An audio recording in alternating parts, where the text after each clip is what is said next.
going on, friends? It's Anton Daniels, and I got to have a conversation with you guys about Teach Henley because you see how the sun is hitting me? This is no finesse, no makeup, no filters, no none of that. This is 100% Teach Henley. I use it in the morning as soon as I get up, right after I pray and brush my teeth, jump in the shower, and I'm hitting the streets because you never get a second chance to make a first impression. So even though they're giving you 40% off your first order, 20% off for life, even though you may get a free gift, forget all that, right? Because we would do this even if it was full price because it's worth that much. I'm in the streets, I'm kicking it with people, and I see Dusties everywhere. You don't want to be them. You want to separate yourself. And the way that you separate yourself is self-care. Ladies get it for the fellas. Fellas don't wait for the ladies to get it for you. I'm about to hit the streets right now, and I'm feeling confident. I'm feeling great. I mean, I already got confidence, but to have that extra boost of confidence, knowing that you've taken care of yourself and you set yourself apart from all of the rest of the sheep that's walking around making bad decisions on a daily basis. And it's reflected in their actions. It's reflected in the products that they use. It's reflected in the people that they follow. And so if you're trying to level up, if you're trying to make sure that you look good, they're going to send you the pack. They're going to give you all of the instructions on how you're supposed to use it. Then make sure you get your Teach Henley. Again, 40% off your first order, 20% off for life. Get your free gift. Make sure you tap in with your boy Anton Daniels because Unc is never going to lead you wrong. I would never have you use a product that I don't use myself. Again, they've been rocking with me for a long time. Make sure you get your Teach Henley. I love you. I appreciate you. I'm going to holler at you guys later.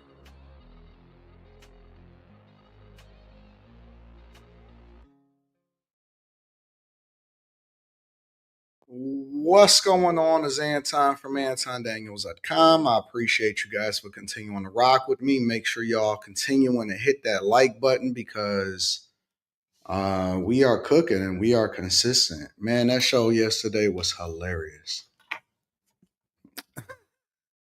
It's Friday, July 11th, 2025, year of our Lord. Let me ask y'all a question before we get started with the show. Do y'all feel productive? Eric Wealth Harris says you watch some of After Hours. Y'all are wild. Do you- That's a fact. That is a whole fact and nothing but a fact. That is true. I'm not even going to cap. 100% a fact. That's true. That's true. I can't say that it's not true. It is true. Yep, it was a wild show last night, but it was a hilarious show. It was hilarious. Do y'all feel productive? Marcus G says more often than not, yes, I'm productive, but sometimes it's nice to relax. Last night was all about D's. We got to do better. Umbrella Head was crazy. King says not really. I'm working on it though. Tabby says yes. Will Nola says yes. Last night I was laughing the whole show. It was a hilarious show.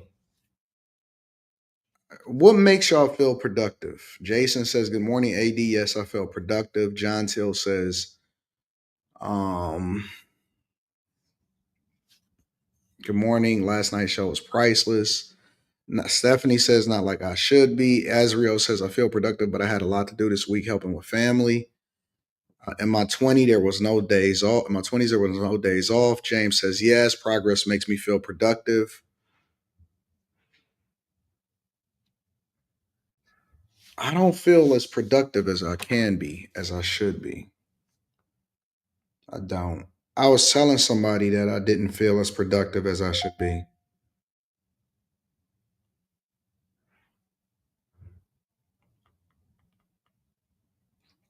That's what I was telling somebody. I was like, yo, I don't feel productive.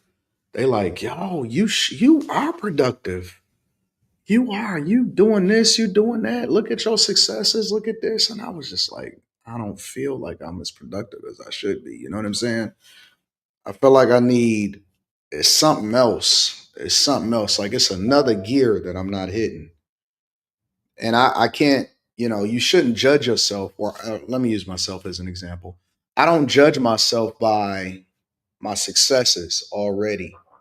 And maybe that's a bad thing, maybe that's a good thing, but I always like to like if people are looking at it from the outside and they like, man, Anton is hitting these numbers or he's having these level of successes or man, I see you growing, or I see you whatever, and I see how much you produce and all of this stuff. Y'all looking at it from that lens, looking at me. I'm looking at it from a completely different lens where I'm like, it's another gear that I'm missing. It's something else that I'm not doing. And I don't know what it is yet, but I don't know what that is. JJ said you should unpack these feelings. That's what I'm doing. Every morning when I start this show, while I'm waiting on people to continue to trickle in, this is my TED Talk. And so I'm unpacking my thoughts. What y'all get to experience from me on the Millionaire Morning Show is kind of unprecedented, because I think that what most people do is that they give you produced content. Even if it's live streamed, people give you produced content. You know what I'm saying? So who y'all see on camera from 98, 99% of most people, most streamers, most content creators, you are actually watching a avatar of who they really are. You know, you're watching who they set themselves up to be. When you watch me, the reason I believe that people are so critical of me, even when I win, like I was looking at some comments, and it's the same comments. Anton wouldn't know anything about it because he been married since high school, or he got the one girl and all of this stuff. And it's like they make it seem like it's a bad thing, you know? And it's like, when did it become bad to actually become successful in your relationship and your finances with your family? It's almost like we're so degenerate as a culture that people want you to have a baby mama, or they want you to go to jail, or they want you to be broke, or they want you to be dusty in order for them to actually feel good about themselves. It's like, oh, you're not keeping it real unless you got a baby mama. Do I need a baby mama in order to keep it real? Do I need a scandal? Marcus says, "What's left? Ad is if your personal life, family life is good, and your business life is good. I don't know. It's like it's another level that I feel like I need to be hitting. It's not about the successes; it's about the productivity. What women don't understand a lot of times about men is that our satisfaction doesn't necessarily comes with stuff.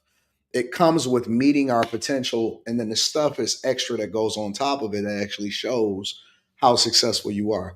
The stuff is like a status symbol. You know what I'm saying? The productivity is where we actually happy. It's when we in our good space. Okay, I'll give you an example. This is a better way to put it. When your team, when your team wins the championship, it's like, ah man, we won. And then it's like, all right, now what? You see what I'm saying? It's like if your team, let's say you've been rooting for them all year, and oh my God, and you out there and you at the game or whatever, and so on and so forth, and you rooting for your team and all of that, and then they win the championship, and it's like, all right, what we gonna do next year? Because the process was where all of the action is. You know what I'm saying? It was the rooting, it was the fighting, it was a, oh man, the heartbreak and the change and all of this stuff. And so it's like the championship is just the trophy. Don't nobody care about the trophy. We care about the process, even though we talk about the trophy, because the trophy is what shows that we were the champion. You know what I'm saying? And it's like, all right, you got a championship, but we need to make sure that we repeat. All right, well, you got the repeat, but man, you're not in rare air until you actually get a three-peat. And it's like the journey. The journey is the thing that drives men. And that's why you see society so what it is. You see buildings and all of this stuff. These guys didn't build these buildings because they was just happy with their family life. They built these buildings because they felt like it was another gear. It was something else that they needed to accomplish. So when we shout out to Orlando Minor. I love his content too. When we grind and when we hustle, it's really like, what next? If I felt like I was already at whatever it is that I needed to be 2 years ago when I was really successful and people was like, yo, Anton, you got the family life, you got the business life, you got the money, whatever, then I wouldn't be where I'm at right now. You know what I'm saying?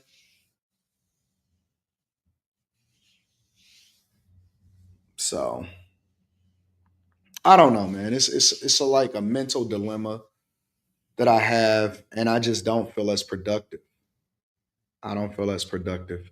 I'm gonna talk about the lady at McDonald's. I'm gonna talk about the ice farm, the ice raids, clashes at the farm. I'm gonna talk about Ben McLemore officially sentenced. I'm gonna talk about, if I get to it, I got a couple other things that I might jump into.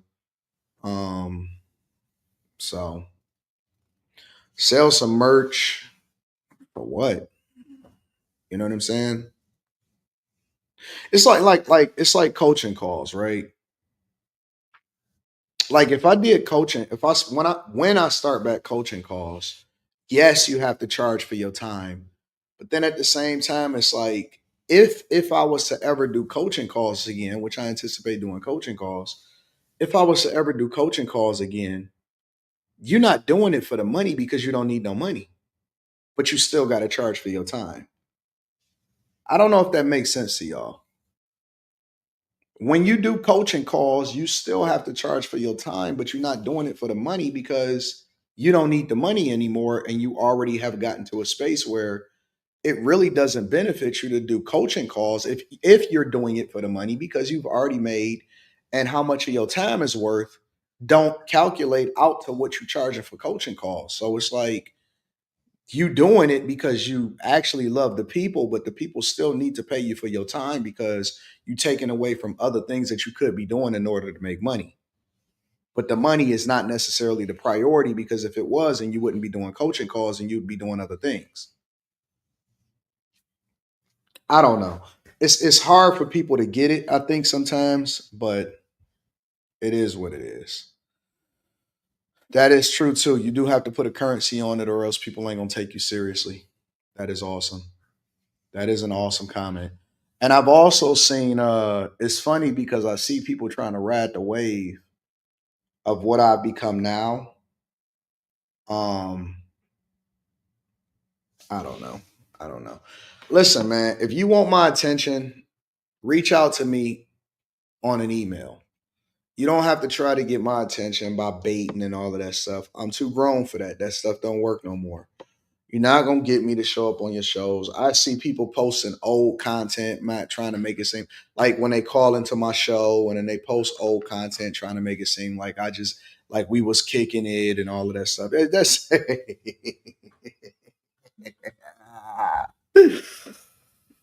I see people trying to steal my blueprint, but they don't even realize. I see content creators that are arrogant, that don't even have no wave, but it's like they trying to take the blueprint and they think that that's going to work for them instead of contacting me and saying, Anton, how is it that I can grow my platform? I got the sauce, man. I got it. Like, I know all of it. I did it. I'm building it in real time. And it's like, yo, you know what I'm saying? It's crazy, man. It's crazy. You can't grow your platform by clout chasing. I'm just going to tell you the truth. It don't work like that.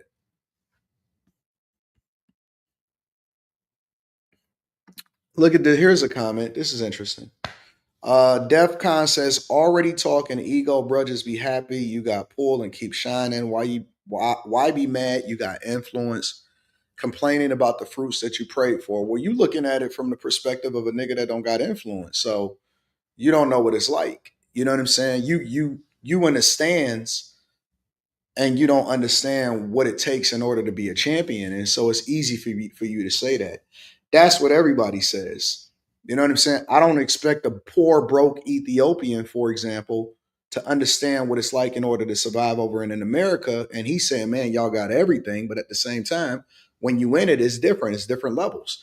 And you're going to always have complaints and problems and changes because human nature is that you always want to continue to be better. So if I had the perspective that you trying to tell me, then I'd just be sitting here talking about, oh my God, I'm so thankful. That's not how you grow. That's not how you build. That's not how you also take over the world. You can't have a sheepish mindset if you're trying to actually continue to elevate and become a better version of yourself. You got to look at it like you're still in the dumps. You got to understand that it's still another level. It's another gear. And so if a you know what I'm saying, if a fucking um homeless man is thankful, is saying, man, you just need to be thankful. Listen, I get it. And I already said that I was thankful when I first came into the door. That's the first thing I did when I started the live stream. But now I got to tell you what my dilemma is because I still got to live life.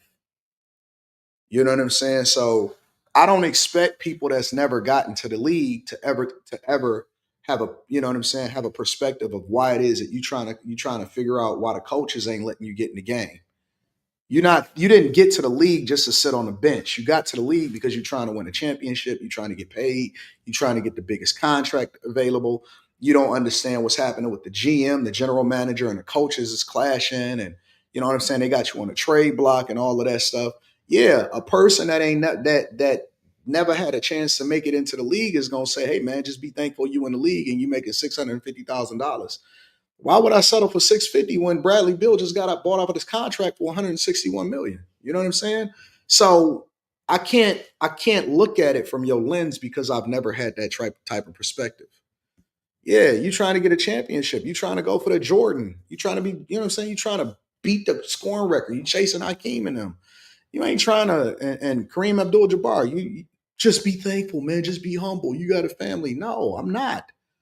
I'm never going to be from that perspective how it is that you want me to be because that's if I ever took that perspective, then I never would have got to where I am right now. I don't have that in me.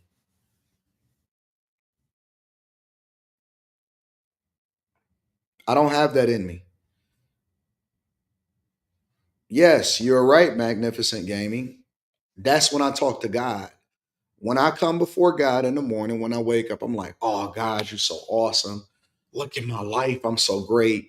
But then when you go into work mode, it's like, man, what do I have to accomplish? Man, I ain't really taking advantage. I got a different gear. If you can't compartmentalize and understand what it takes to be successful, you would say some stuff like that. It's easy for people to say stuff like that when they don't really understand what it takes to be great. You know what I'm saying? So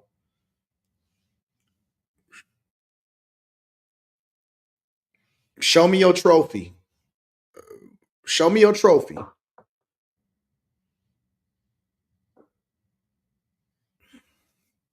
I sure says funny. Found you from interviews, then you stopped. Well, because the interviews was never supposed to define me. It was supposed to. All right, let me give y'all a little bit of game, then we're gonna start into the show. Interviews. Let me tell you why I did interviews and what my perspective on interviews are in the future. I've always felt like I was a great content creator, right? And it's funny that you say this, and this is absolutely beautiful. Interviews. Okay, I'll use somebody for example. I'll use somebody for example. I'm gonna use a real life figure in order I'm gonna relate it back to me. 2K is one of the most talented, funniest people ever. But if you look at 2K and you look at it today, and 2K is chasing, and he's gonna wind up being great.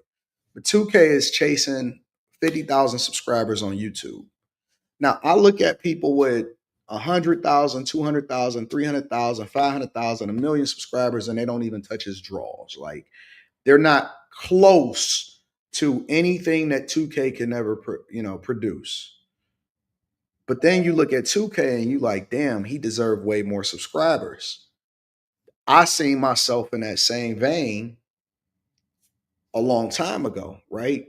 So from my perspective, it's like, man, I'm better than these niggas. I'm greater than everybody else. And when I talk to 2K on the phone, we had these conversations, and you're like, Anton, I'm better, and all of this other type of stuff. And I'm like, yeah, I know.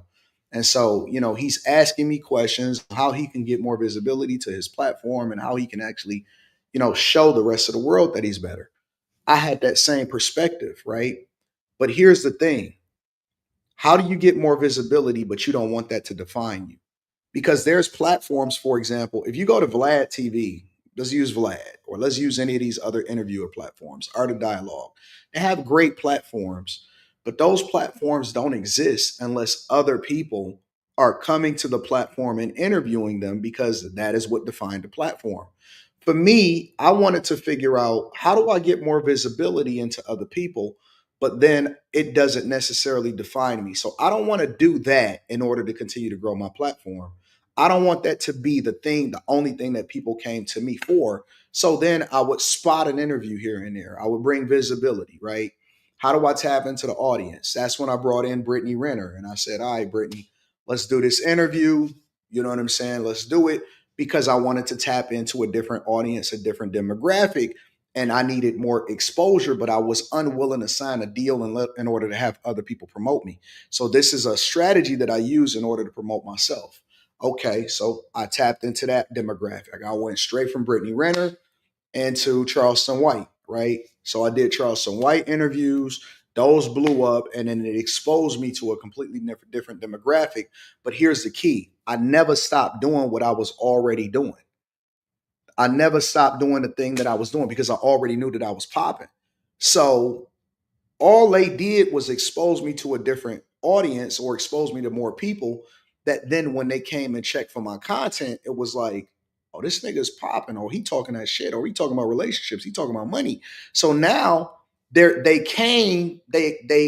discovered me through one way, and then they stuck around and they rocked with me and they subscribed and they continue to watch because I had something that grabbed their attention. You see what I'm saying? So my goal was to make sure that I had this delicate balance between using and leveraging other people for exposure, which I paid them for their time, and then making sure that I capitalize off of the audience. But it doesn't work unless you do both. The only thing, so if you don't have nothing that people want to actually stick around and watch to discover you from, then it doesn't matter. See, Rod B just said it. That CW interview is what got me here 3 years ago. Right, exactly.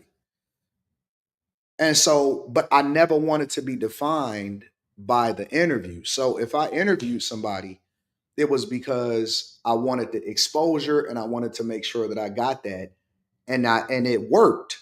But then when I wanted people to stick around, I wanted them to stick around for the right reasons, which means that I never stopped creating what I was doing before I did the interview. So the interview was a plus. The interview wasn't it wasn't the thing that I was going to lean on.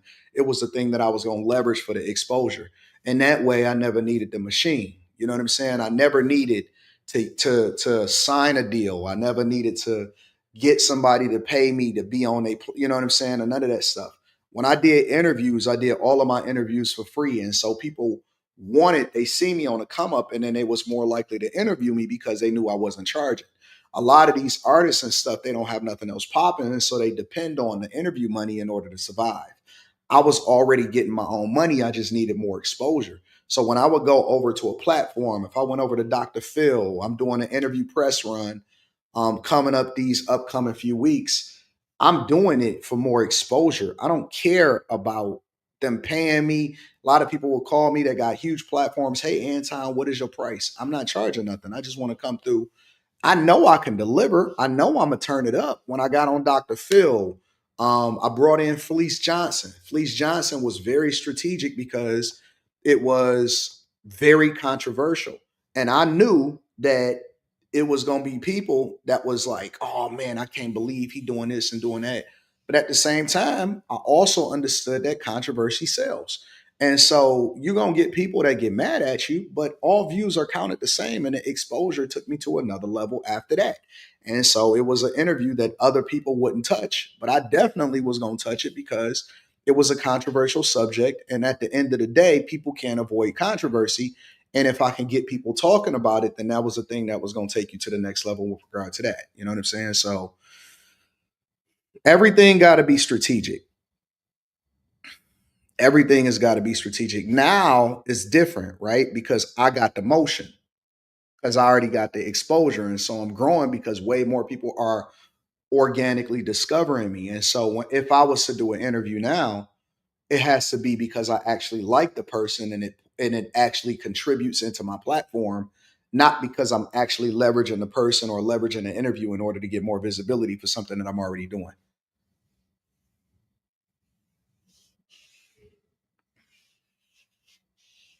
You know what I'm saying?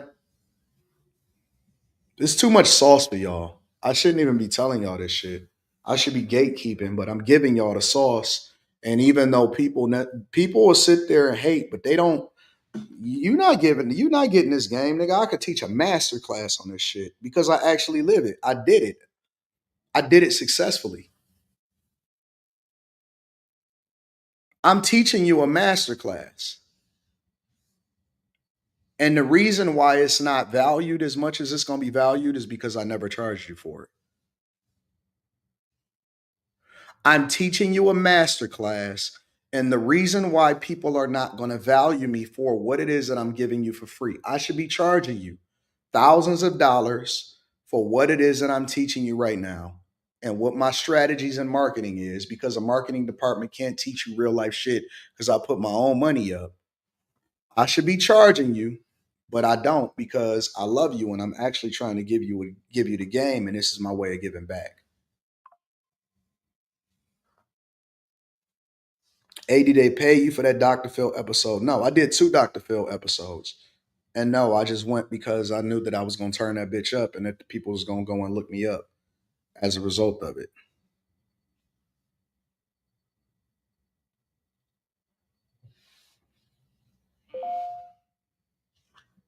And this is why I gatekeep though, because a lot of people don't appreciate it.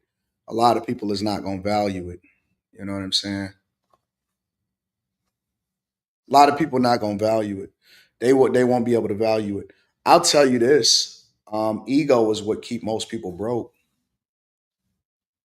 Ego is what keep most people broke. Your pride and not willing to do the uncomfortable thing is what keep people broke. I see more niggas that keep it real broke. Man, I can't look, this is what they'll say. This is the funniest part about it. Man, I can't believe you did the fleece interview. But then they'll be reviewing me doing the fleece interview. So if you don't want to promote him, if you don't want to give visibility for him, then why are you reviewing him? But they're doing it under the guise that they the real ones. But in reality, they wish they could have did it too. They wish they had the budget. They wish they had the visibility. If they could have, they would have did it too. Man, I would have never. Yes, you are. You reviewing me talking to him under the guise that you would have never did it, and I'm just criticizing it. Nah, nigga, you trying to ride the wave like everybody else, and that's the reason why you reviewing the video. If you wouldn't have did it, then you would have never reviewed it. But they try to make it seem like, oh no, because I'm the tough one. No, you just trying to ride the wave, but you're not gonna get the same motion because you ain't got the courage, you ain't got the guts, you don't stand out, you're not a different thinker, you just you ride, you do the same thing that everybody else does, and that's why you're gonna get the same results everybody else do. They trying to ride a wave. They cheap, they broke, they trying to ride a wave, they'll never invest in themselves, and that's why they're gonna always hit a ceiling. They'll always hit a ceiling because they're trapped in the box that the people that are subscribed to them are trying to put them in. And so it is what it is.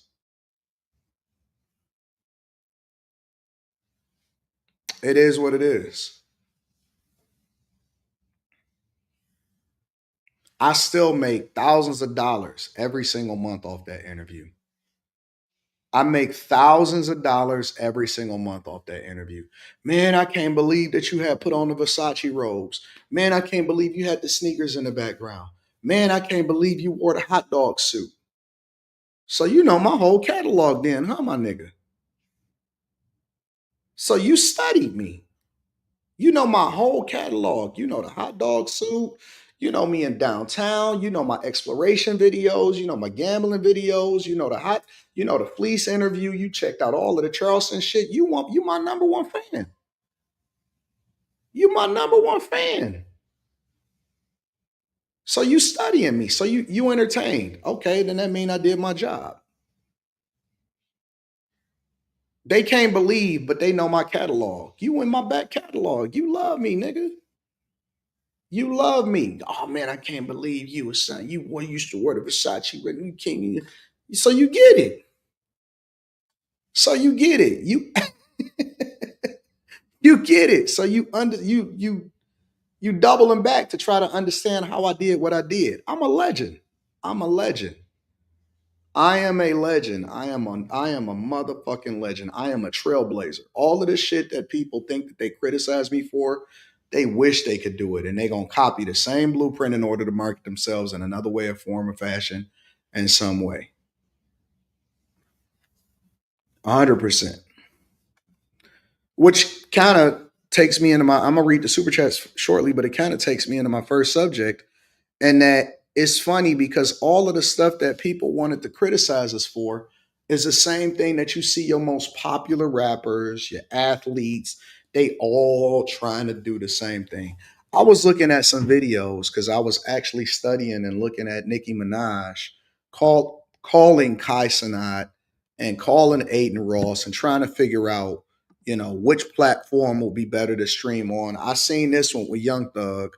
Young Thug was talking to Neon and Aiden Ross. I mean, are y'all sleeping here because we were gonna do a sleepover stream, so we gotta invite you guys. No. Y'all sleeping? Yeah, we're doing it. We're streaming all night. I'll do it together. Make the first stream crazy. Yeah, this isn't even the first stream. We gotta do some crazy It's like a shit. teaser. Oh damn! What the fuck is that? What you gonna stream? Like IRL? Like with the camera everywhere? Yeah. He's going out and about. IRL streaming. Look, so this backpack right here is $30,000, but it's got the best. It won't ever fuck up. I'll get you one. Shit's crazy. It'll work anywhere. You can go. I remember when people used to laugh at Neon. I remember when people used to laugh at him and say he a cornball. Oh, he Jewish. He that. I remember when people used to laugh at streamers. I remember when people used to laugh at content creators. Hold on, wait. I'll do you one better. I remember when people used to laugh at people that was on the internet, and then they started laughing at people that were content creators. First they laugh, then they copy. Now everybody want to get into streaming. Now everybody want to get into streamer. Now, first they laugh, but they curious because they trying to figure it out. And then they see that you make way more money than them. And then they start to get a little bit different, right? Then they want to get, hey man, so what platform that you stream on? Hey, how you doing? I can't tell you how many people that are in the industry, singers, rappers, entertainers, basketball players, ask they homeboy, go and tap into this person that I didn't interviewed or whatever, holler at me, yo man, thinking about starting a YouTube channel. I'm thinking about becoming a streamer. First they laugh, then they copy. I remember when people used to laugh at Neon and Aiden Ross and all of these people, and now everybody want to be a streamer. They laughed at podcasts, and then everybody tried to start a podcast. Most podcasts failed. 98, 99% of them failed. 98, 99% of the podcasts failed. And people was laughing. I still see people laughing today. Hey man, why you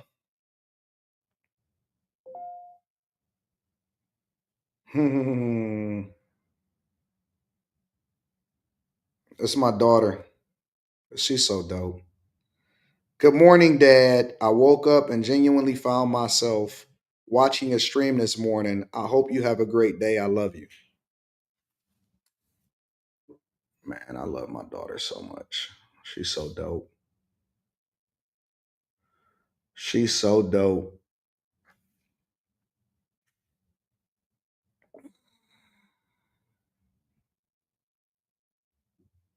So dope. Shout out to my daughter, Les, one of the most awesome human beings on the face of this earth. Shout out to shout out to my daughter. I'm telling you, man, I love that girl with everything in me. I love that girl with my whole soul, everything in me. Um, I really, really love that girl. She is the best ever. We talk all day. We talk every day. That is my home girl. I love my daughter. I love her with everything within me. But, I'm pretty sure that people will take that and they say, oh man, you such a sucker, man. You should create two family, three families. Niggas gonna find a reason. But I do see everybody trying to get into the game. I see everybody trying to get into the game. Everybody was hating on podcasts and everybody wanted to start a podcast. But they going to make it a trend. And I'm going to tell you something else. Most people are not going to be successful at it. Right now, IRL streaming, in real life streaming, meaning that you walking around and it's in real time. it's the hottest thing on the planet. The same way that people were starting podcasts, the same way that people were starting a YouTube channel, the same way that people was getting into social media, the same way that people are doing everything else. It's the same thing, bro. It nothing changes. Nothing changes. Now you're gonna have people trying to stream, trying to do a show, trying to do all of that type of stuff. Um, and it's not going to hit. And let me tell you why it's not going to hit, because people aren't truly entertaining enough. Most of them need a machine or an industry to craft an image for them. They real life is not that interesting. Most people don't have the balls to actually talk about or really start to have conversations in real life about what it is that they love, or be controversial enough to say or show their real life. Most people are scared and all of that stuff. And then a lot of people is too extra, so they be trying too hard. So we call those people tryhards. And then you take on top of that, most people are not going to actually either A, be consistent, or B, they don't have the work ethic to actually keep it up because they don't realize how hard it is. They don't realize how hard it is. Most people just look at the money, or they look at the success, or they look at the fame, they look at the visibility, they look at the growth, and then they be like, "Oh man, I need to do that. Oh man, I need to do that." You don't love this shit. You never love this. You don't want this. And so now you see a lot of rappers, you see a lot of entertainers, they all start streaming, they gonna get into the new latest thing and all of this stuff. It's the same thing. It's the same thing. It's same thing, different day. Everybody gonna do it. Everybody ain't gonna do it. Everybody gonna be new. Everybody. I hate these bandwagoners, bro.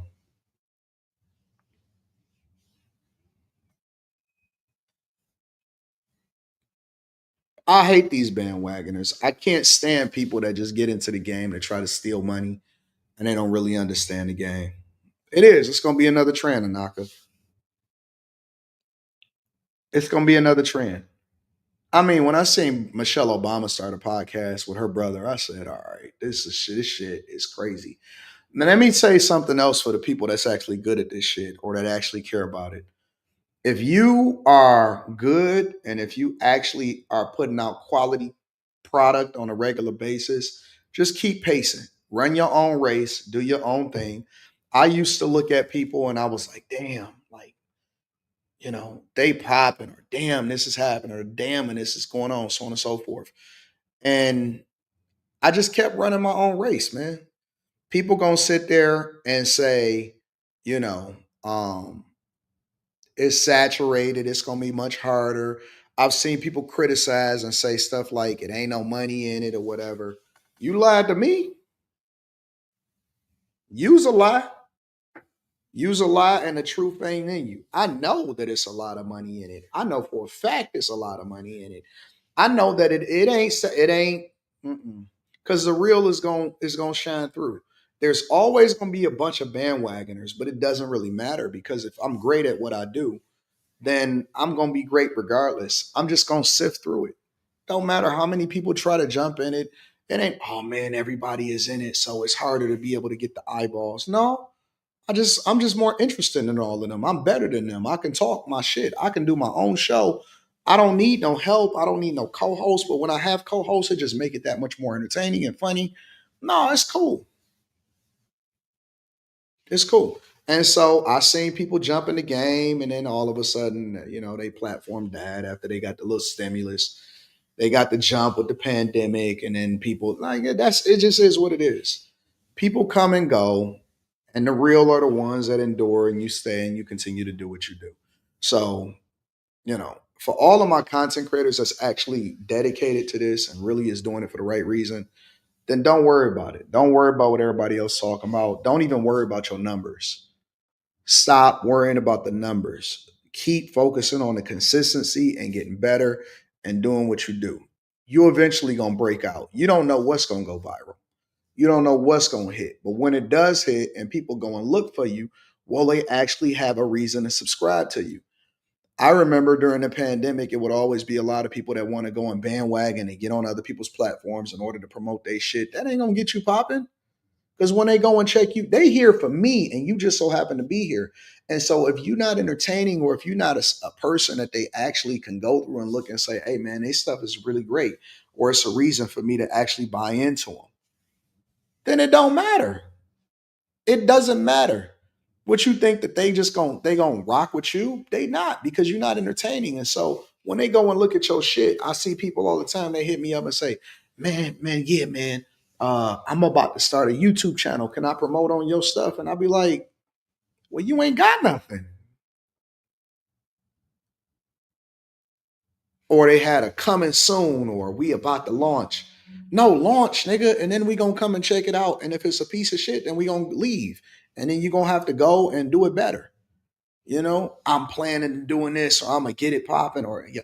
People hit me up all the time. Hey man, when y'all see me in the street, stop doing this. Stop coming up to me and saying, "Man, it's been 2, 3 years, and I've been thinking about starting a YouTube channel." You're not gonna do it. Just stop. You're not gonna do it. And if you did do it, you're not gonna be consistent. Work your regular job, do your thing, and go home, bro, or come up with a different idea. You're not going to do it. If you've been thinking about it for the last year, 2 years, 3 years, I don't know, man. I don't want to put myself out there. Listen, I guarantee you, when you start your channel, nobody is going to care.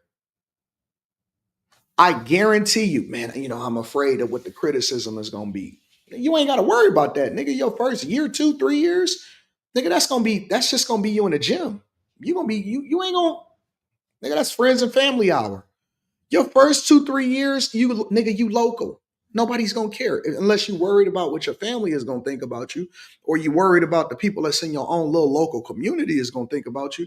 Nigga, your first year, 2, 3 years, you just doing layups. You just trying to figure out who you are, what you gonna do, how you can talk, what the game is. If you're not willing to put 5, 10 years in this shit, just get on out the game right now, bro. This ain't for the light. There ain't no other industry that you could just jump in and think that you popping. You can't go into basketball and just pick up a ball and say, "All right, yeah, I'm going to the NBA." Oh, nigga, you gonna have to get your reps up, bro. You can't go into racing. You can't go into hockey. You can't go into soccer. You can't go into football. You can't do nothing and just be like, "Yep, all right, I'm here." And you think you just gonna show up and you gonna show it like you're gonna be better than me? No, you're not. No, you're not. This is a lifetime. I got a lifetime of knowledge built up. I have 11 years of being online built up. And I'm just starting to catch my wave the way that I'm supposed to. Unless you're willing to put 2, 3 years into this game, if you're worried about what people are going to think about you, I guarantee you nobody fucking cares. Nobody is gonna give a fuck about the first 2 to 3 years. It's not until you actually get popping and they're gonna go back and they're gonna watch your old stuff and say, "Oh my God, look at him. I can't believe this." Nobody cares. Nobody cares at all. So some people just need to be a co-host. Other people just need to work their regular job. And then other people just need to just go ahead and do what they was doing. And you could just be just be a fan. Be a supporter. Be a strong supporter. Live your regular life and look at it like this is regular cable TV. Did you ever, when you was looking at cable TV when you was growing up, because YouTube is a new cable TV, right? When you was looking at cable TV cable TV when you was growing up, did you actually think that you was ever going to be on a sitcom? No, you never thought that you was going to be on Family Matters. You never thought that you was going to actually make it on a Fresh Prince of Bel-Air. You never thought that you was going to be on Martin. You certainly didn't think that you was going to be on Friends, and absolutely didn't think that you was ever going to be on ESPN. So if you didn't think that you was going to be on it on there without actually going into that as a career, then stop acting like that you think that you're going to really be popping when you ain't really put no effort into this shit. Just enjoy the show. Enjoy the show. It's not for everybody. That's not your niche. That's not your niche. I would never come into your job and tell you, you know what you do is, yeah, you don't even really doing nothing. You ain't, and you then went to school, went to college, built up a lifetime of knowledge and all of this stuff. I'm not gonna go into nobody's legal firm and tell them that they don't know what the fuck they doing, man. Why would I go? I'm not gonna go to the dentist's office and say, "Man, I can do this." No, no, they have a lifetime of knowledge and real life experience that allows for them to be able to make the recommendation. And so it's the same thing with everything, not just with content creators. It's the same thing with everything. Your favorite content creator that you thought was popping because they was popular in the league or some shit like that, or they had an Instagram following, they flamed out. They flamed out. They platform is trash. They got no motion, no visibility, and ain't nobody checking for them. And we realize that that nigga is just a regular person like everybody else. Once we removed all of the glitz and the glam that came with them being in the league, we realized, you know what, you're not even really that awesome. Some people don't got it, and some people do. Stock Club is tomorrow. Stock Club is tomorrow morning. You know what I'm saying? So, anyways, let's continue on with the show. Let me read some of these super chats. Y'all know that after hours is tonight, right?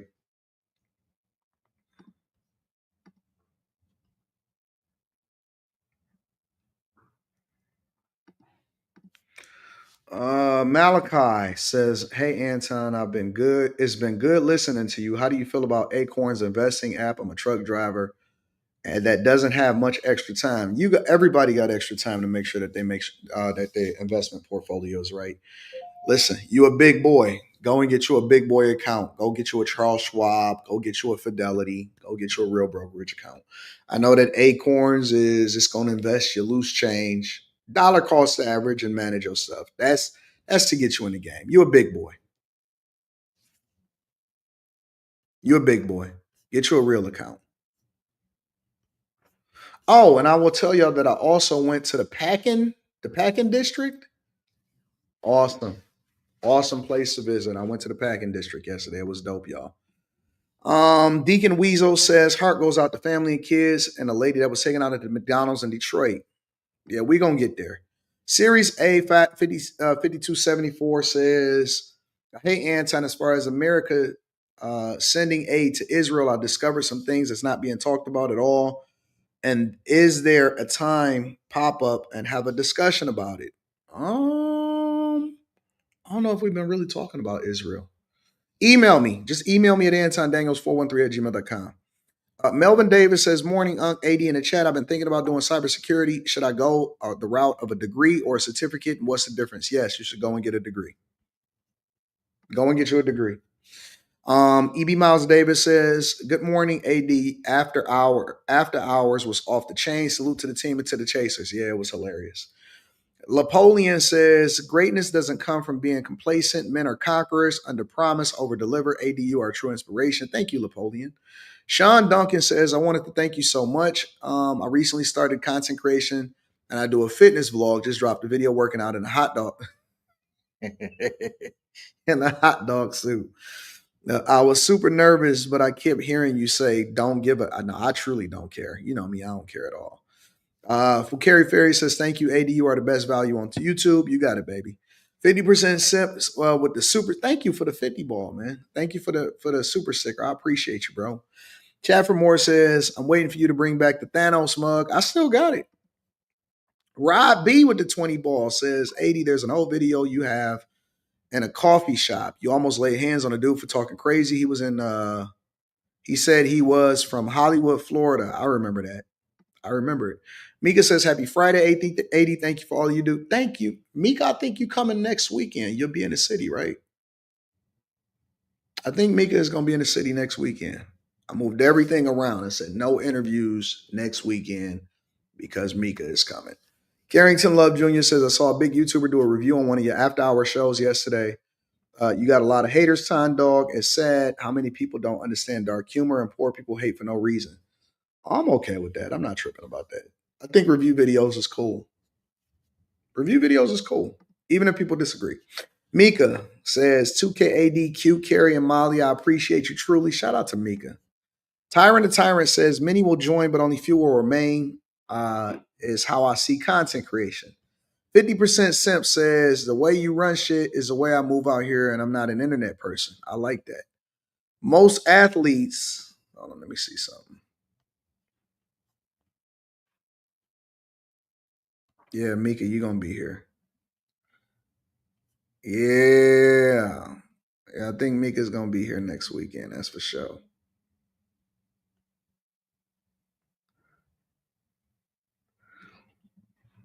Mika is going to be in good hands. Yes, she will. Most AR says most athletes and rappers are garbage in their attempt to be influencers. They need to stay in their lane and stay retired. Mika says, definitely money and stream in 30 days. In 30 days, she was monetized and been running it up. I appreciate the bag chasers as well. Shout out to Mika, yo. Cynthia Haynes says, good afternoon, AD. You are absolutely correct. Our good God bless those who bless his children. God time is a perfect timing. James says, Anton, I've been struggling the last 2 days to get my text-to-speech service set up in Docker and AWS EC2. A prayer for me to find a solution to this problem would be much appreciated. Yo, give James what he need, God, in Jesus' name, in order to find a solution that he need. They call me Mr. Bibb. Says, good morning, Anton. Too funny last night. Could not get this out, but I have an old growth tree with the branches on the top. Yeah, good show last night. Bricked Out Media in the building says, much love to Anton and the Bag Chasers. Anton has been my biggest inspiration for years. I may not say much, but I never miss a Millionaire Morning Show. I'm just here grinding with my job, businesses, and YouTube channel. Keep it up, homie. I'm on it. Eric D in the building says, your work ethic is unmatched. Thank you, Eric, and thank you to everybody that contributes into the platform. All right, y'all, let's deep dive. So the first thing that I want to, and again, I appreciate y'all. Make sure y'all tap into the Patreon. Link is in the description. I want to revisit something because somebody was like, Anton, how do you know? Well, because I talked to a few people and I'm aware of what's going on. So I'm going to spend 10 minutes on this. 10 usually means 15, but I'm going to spend 10 minutes on this, and it's Ben McLemore. Now, again, for those of you that may not be familiar, Ben McLemore is a former NBA player. He played for the Portland Trail Blazers, and he was recently convicted for dealing with a young yamp. Young yamp is actually like doubling up my words. You're supposed to say a yamp because a yamp means young tramp. All right. He was officially sentenced. And so it's interesting, but I'm going to go ahead and play this for you because I told you, and I see a lot of guys are sitting there whining and complaining, but we going to get there. We're going to get there. Former Portland Trailblazer is set to spend more than 8 years in prison after he was found guilty of rape during his time with the team. In court today, the victim spoke just before the judge handed down his sentence. This has been the longest 4 years of my life. 8 years and 4 months. That's how long Ben McLemore will be in prison after being found guilty of raping a woman at a house party back in 2021. It happened while the 32-year-old was on the Portland Trail Blazers team at the Lake Oswego home of his then teammate, Robert Covington. I've had to continue on with my life with a piece of it left unresolved. These last few years have often felt like a weight that I've had to drag behind me, a constant reminder of the trauma that I haven't fully been able to work through because there was no ending in sight. He wasn't arrested and indicted until just last year, and today, the victim addressed the court, speaking about the years-long process it took for justice to be served. This experience has taken an immense toll on my emotional and mental health. It's changed me in ways that I've never expected, and yet I've carried this burden in silence. Thanks to the jury's verdict, I can finally feel a weight being lifted, a weight that I've carried for far too long. And while I can't truly describe the relief that I feel, I know that today I stand a little taller and a little freer. McLemore was found guilty of several charges, including first-degree rape, despite his claims that the sexual encounter was consensual. He used my vulnerability against me and then had the audacity to lie about the disgusting act that he committed. The victim said in court today that she hopes this trial will be a testament that no one is above the law, no matter their status. So many times we hear about people in positions of power or fame avoiding accountability, but I knew that no matter how famous Mr. McLemore was or how much he may have loved and respected his family, he was still capable of hurting someone else. McLemore was also sentenced to 11 and a half years of post-prison supervision and will have to register as a sex offender. I can't do it, bro. I can't do it. I can't do it. To sit there and have to wave to your family goodbye. No matter how famous Mr. McLemore. I can't do it, man. I'm not built for it. And to know that the guy got to basically do 11 and a half years of supervised after you get out. So basically, he's got to do 8.5 years in prison. Now, remember, former NBA player, got to do 8.5 years in prison. And then he has to do another 11 and change in supervised release after he get out if he is not to offend or like not to get no more charges while he's in prison, because you might have to fight a nigga or something like that, right? And so that's basically another 20 years of your life. Let me look at how old this guy is real quick. Give me a second. Ben McLemore is 32 years old, born in 1993 in St. Louis. Made it out of the hood. Played in the NBA, 6'3", and now he has to spend the rest of his 30s in prison. So for your 30s, for the rest of your 30s, you in prison. For the rest of your 40s, you got to be on supervised release. And then going forward after that, you got to be registered as a sex offender. Jennifer Della Vecha, and maybe I should put this as a subject on After Hours.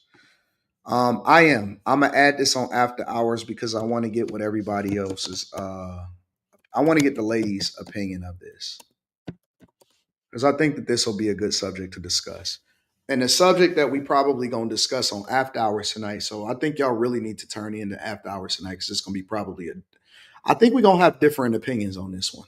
I'm pretty sure we're gonna have differing opinions on this one because I probably got a different opinion than most people, and I don't believe that he raped her. Somebody in the chat said, because if you're not familiar with the story, I covered the story. He got on a stand and he said, listen, this is what he said on the stand. He said, look, she was drunk. I was drunk. We helped, we laid on the couch together. In the middle of the night, I woke up and her hand was in my dick. Her hand was in my pants, right? He said, then we proceeded to get it in. He says, in the morning when I got up, I left and I went home and I never exchanged information, never said nothing to her, never called her again. I went on my way. He said they went to the bowling alley. They had some drinks. They went to another teammate's house. All of the girls was there. The guys was there. He wound up busting her down in the middle of the night. Then he wound up leaving in the morning. And then later on, she then eventually filed a claim and said that he raped her. He testified in his own case. And then he got found guilty. And of course, if you in Portland, I don't know if y'all familiar with it. Portland is one of the most, now let me revise that. Of all of the places that I've ever visited, Portland is the most liberal place that I've ever been to in my entire life.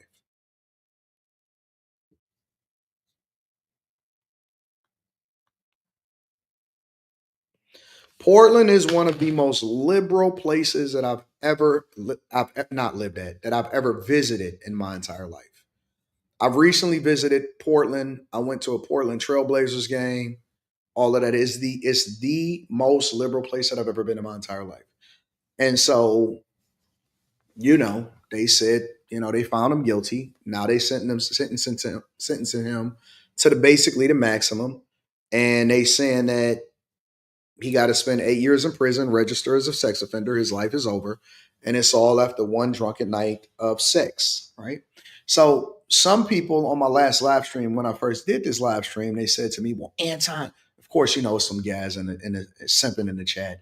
Anton, man, no, man, he knew better. He should have never. Okay, cool. Let's say that he knew better to ever deal with a groupie that didn't have anything to lose, that was ever over his homeboy's house. You never get drunk with groupies and have sex with them because at some point, some of them can come and say that you did something, right? Cool. But it doesn't mean that that's what he did.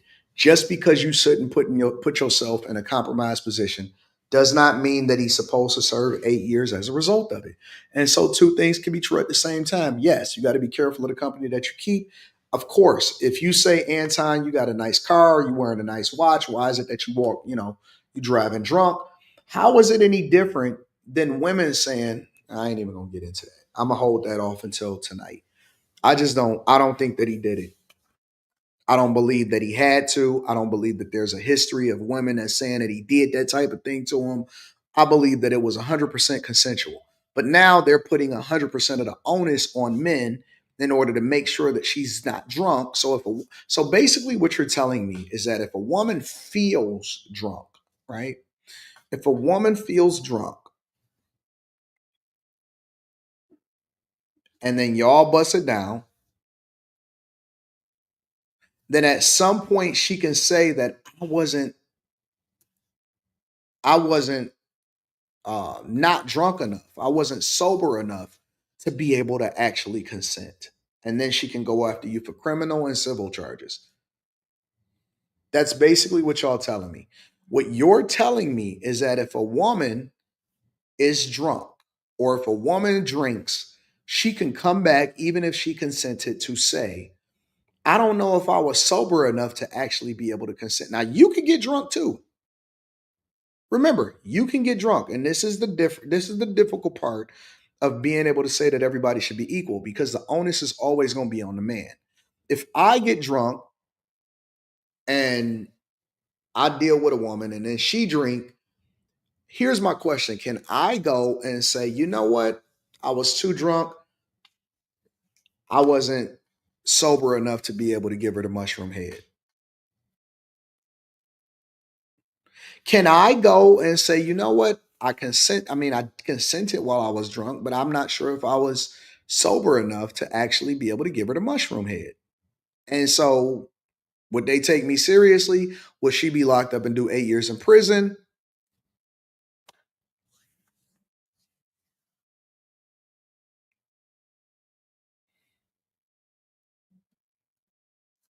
That would be a joke, G Money. See how they laughing at it? Molly says, I think we're witnessing a collapse of hookup culture. Everyone is being held accountable lately. So you can't fly a chick in or it's trafficking. Let me revise that. They put a caveat on there. You can't fly a chick in for sex. Now, if you fly a chick in and y'all have a conversation, you fly her in for business, you fly her in to just have a good time, and then it winds up being sex, then technically that's not trafficking. It's all gray areas now. It's all stupid gray areas, and I don't like it.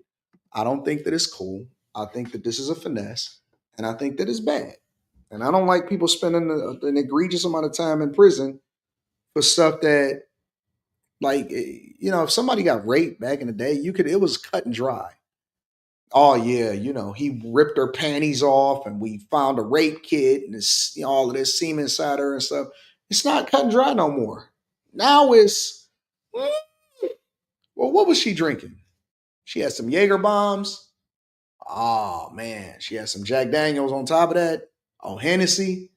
How many cups did she drink? Well, I don't know if she was able to consent, even though she said yes. And her drink wasn't spiked. Nope. Oh, well, she's just regular drunk. Yep. What are you, an NBA player? Yeah. You should know better than that. 8 years. Go to jail. 8 years, go to jail. No evidence. He said, she said, your word against mine, go to jail. Your word against mine, go to jail.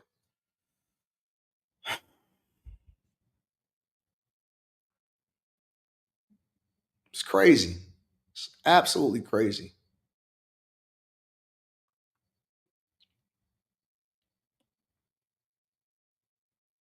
What you think? Hispanic women ain't the same? Y'all be killing me. Y'all be killing me. Y'all be killing me. Thinking that all women are different just because they have a different race or a different color or something like that. They not. They not, bro. They not. Oh, and let me give y'all some insight for the people that's just getting here that may not necessarily be familiar with what it is that we do over here on the Millionaire Morning Show. And I'm gonna start sticking by this rule too, unless somebody is super chatting, it's gonna be different. But I'm gonna stick by this rule too, because lately I've been answering people and stuff, but I'm not gonna do it as much anymore. I don't reply to people that don't have a profile picture.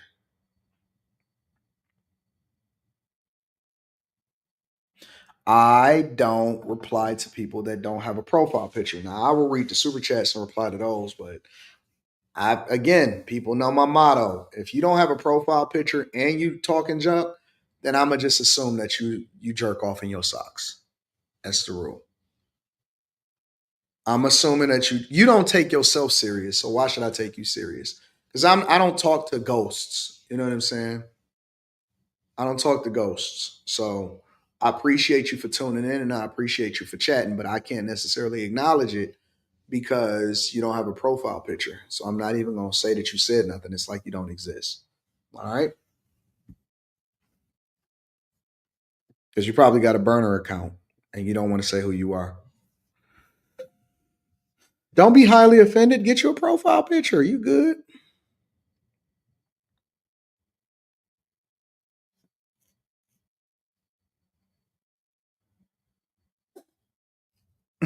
AD seems to gravitate towards all the initials.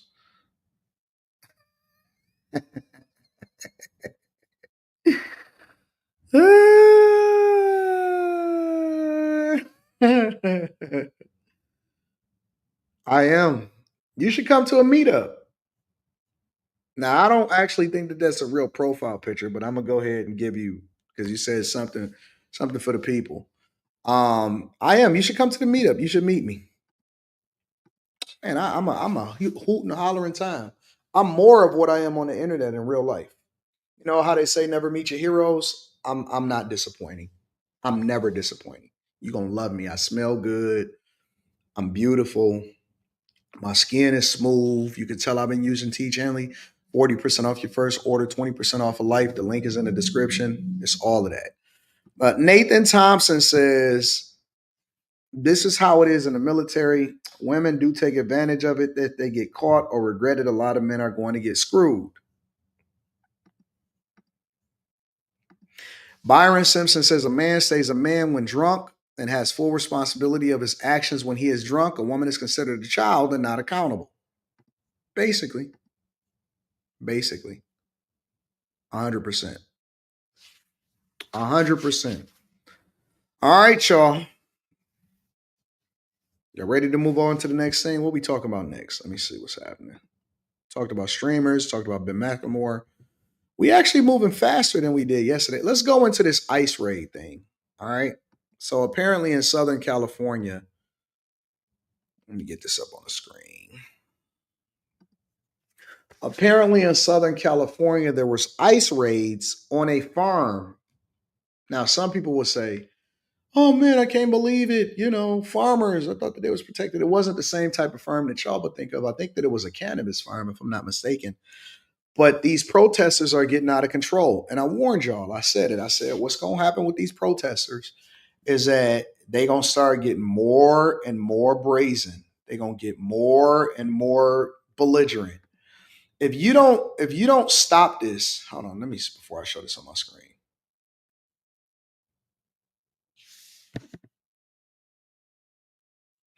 If you don't stop this in its tracks, all right. And I said this when it came to the protests. I was at Columbia University with Eric Adams. I said it on several different occasions. I said that if you don't make an example out of people and nip it in the bud, it is going to grow out of control. And what happens with people is people are so disrespectful that, um, you know, they feel like they can just do anything that they want to do when they want to do it. And the more that you give them, the more that they're going to overstep. The more that you give them, the more that you overstep. That's just the nature of people. Do you know why the live stream for after hours don't really start until 10:30? Originally, the live stream was supposed to start at 10 o'clock. So if I want the live stream to start at 10:30, then I have to tell people to make sure that they be there by 10:15 or 10:10. If I want people to be into the live stream, and I'm not talking about like you get just now getting off of work, you're just getting off the plane or something like that. We're not talking about that.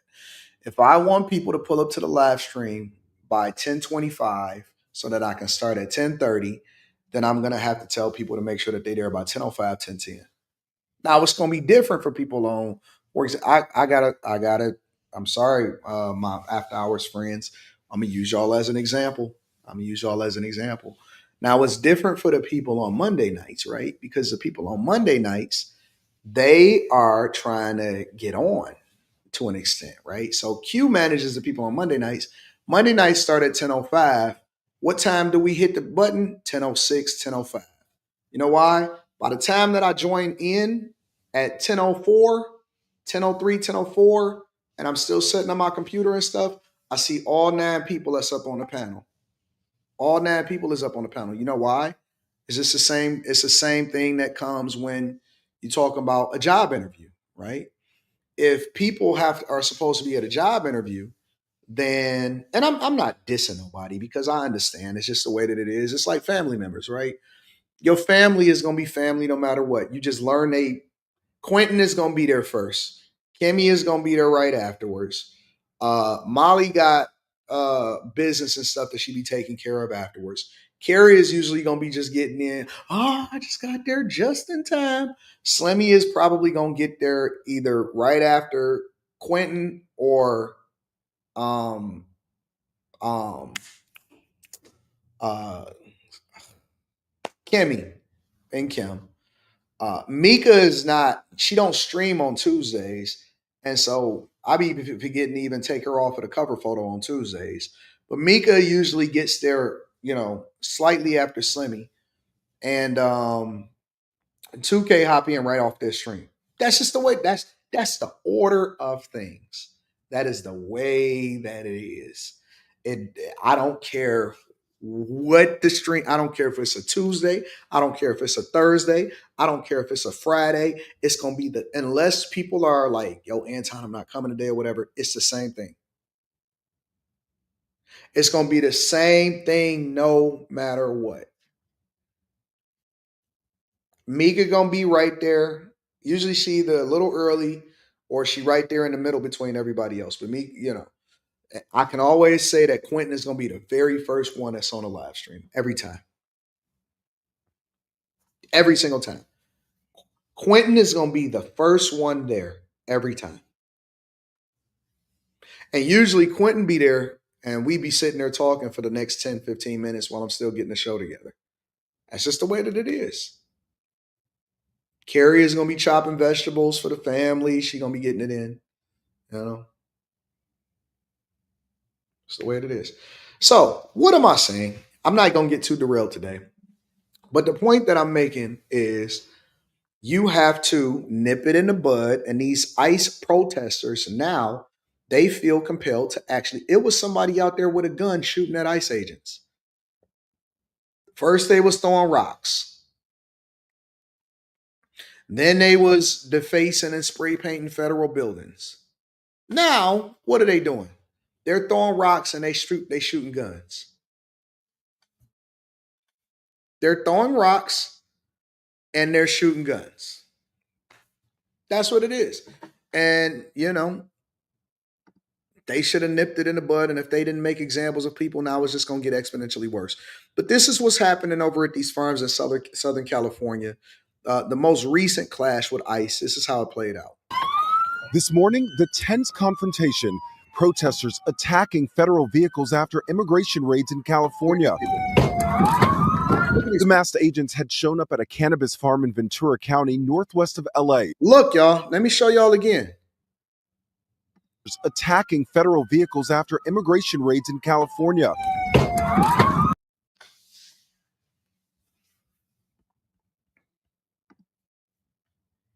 Unheard of. Unheard of. This is never, ever, ever something that we would ever imagine. Unheard of. People are literally assaulting police officers, assaulting federal officers, assaulting ICE officers, assaulting Border Patrol. When I started seeing this footage and y'all started sending this to me, I said, this can't be real. No way that this is real in real life. The masked agents had shown up at a cannabis farm in Ventura County, northwest of LA. They have a lot of personnel. I think there's like almost 100 people down there. Yeah, they got K9 and everything. Men seen lined up against the wall with heavily armed agents and at least one person appearing to be under arrest. Federal agents setting off smoke canisters to disperse the crowds. Right now, they're popping off tear gas canisters, and folks are just running like crazy, and it's just chaos out here. I'm going to have to get out of the way, folks. The FBI now offering a $50,000 reward for information on the person who appeared to fire a gun at law enforcement. I'm going to show that to y'all again. Or for information on the person who appeared to fire a gun. If you want to make $50,000, then this is the person for your come up. You're trying to figure out how you can catch up on your rent. You need a down payment for a house. You want to pay off your car. You want to get your student loans under control. You want to get things taken care of. You're looking to get married. You want to buy a new engagement ring. If you want to go on a big vacation and have some left over, you want to come out here to California and hang at Disney World with me, then here's the person for you to do it. This is the person for you to do it. If you want to put yourself in a position to win and you just need one more come up, then you need to go and find this guy. This is the person. This is Southern California. This is the person that you need to go and find in order to get a down payment. If you want to pay off your daughter's tuition for the semester and then also want to go and hang out, you want to go travel for the summer, this is the person that you need to find in order to go and get it. Law enforcement. Another immigration raid unfolding in nearby Santa Barbara County at a second farm owned by the same company. California Governor Gavin Newsom's office calling the raids inhumane, saying agents continue to detain U.S. citizens and racially profile Americans, ripping families apart and disappearing parents and workers. Now remember, Gavin Newsom is now on a campaign trail running for president of the United States of America in 2028. He hasn't officially announced it. He's over in South Carolina. He's doing all of his pitching. He's getting back into campaign mode. It's shortly after the 2024 election. Gavin Newsom is trying to run for president because he has term limits over in California and he cannot run for governor again. So he's trying to make sure that Anton already got his picture. They had it up this morning and he's still at large. Interesting. All right. That's good. Into cruel federal detention centers. President Trump's border czar defiant as he addressed the clashes. Look, I've said this from day one. They can protest all they want. But if they cross the line, they're going to be arrested and they're going to be prosecuted. Last week, the president said he would allow undocumented migrants to keep working on U.S. farms. If a farmer is willing to vouch for these people, in some way, Christy, I think we're going to have to just say that's going to be good. Because we don't want to do it where we take all of the workers off the farms. But days later, Trump reversing course. There's no amnesty. What we're doing is we're getting rid of criminals. The raids leaving communities on edge. A Southern California Catholic bishop telling his parishioners to skip mass if they are fearful of ICE. No, you need to identify yourselves. This is kidnap. New video shows a woman in Torrance, California filming as agents detained employees at a car wash. In New York City, a youth baseball coach says ICE agents approached kids as they were practicing, asking questions. And on Long Island, a 20-year-old student and her mother taken to an ICE detention facility one day before her college graduation. Back to the issue of raids on farms. This week, I'm going to pivot for a second. I want to go over to the CNN view of it because I always like to be objective enough to get both perspectives before I start to really give my commentary. So this is CNN's coverage of it, and this is what they had to say as a result, right?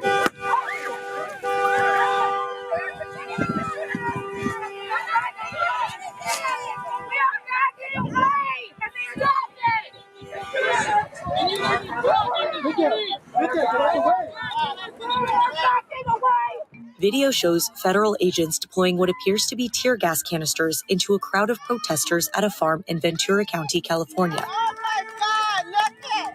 They're attacking for no reason! The incident took place at a farm on Laguna Road near Camarillo.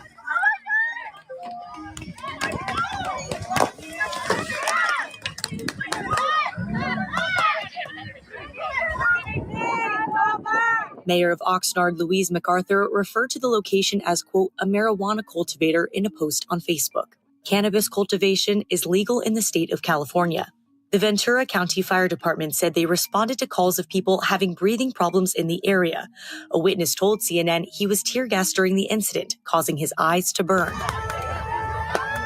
White House border czar Tom Homan told reporters, quote, they can protest all they want, but they cross the line, they're going to be arrested. Homan did not provide further details about the operation. It's unclear if any arrests were made during the incident. CNN reached out to U.S. Customs and Border Protection for comment and was instructed to contact ICE. So breaking overnight, a standoff between federal immigration agents and protesters outside a cannabis farm in California. The raid happened in Ventura County. The video shows agents clashing with protesters, deploying what appears to be tear gas into the crowd. The fire department said that it responded to reports of people suffering with breathing trouble. Here's border czar Tom Homan speaking on Fox News about it. I'm going to go over to Tom Homan on Fox News in a second, and so we'll get into that. But now they're starting to carry guns. They're starting to fire at ICE agents. They're starting to fire at police officers. They're destroying vans. They're doing a lot of stuff. And so I don't think that it's ever going to get better until you get all of these undocumented illegal migrants out of the country. And so as long as people continue to hide them, you're going to see it get worse. And then what Democrats are doing is they're trying to leverage this in order to get votes and drum up sympathy. Are y'all going to, I wish people would just get off the Democrat plantation altogether. The Democrat plantation is probably the worst thing that I've ever seen for people and minorities. And I did a video on this and I had a conversation because a guy was talking about it. And I don't feel sorry for these people. I don't feel sorry for people that came over here illegally because I wouldn't be able to do it. I wouldn't be able to do it. I don't get away with anything. I was just thinking about a ticket that I got that I forgot to call about that I'm going to put my people on.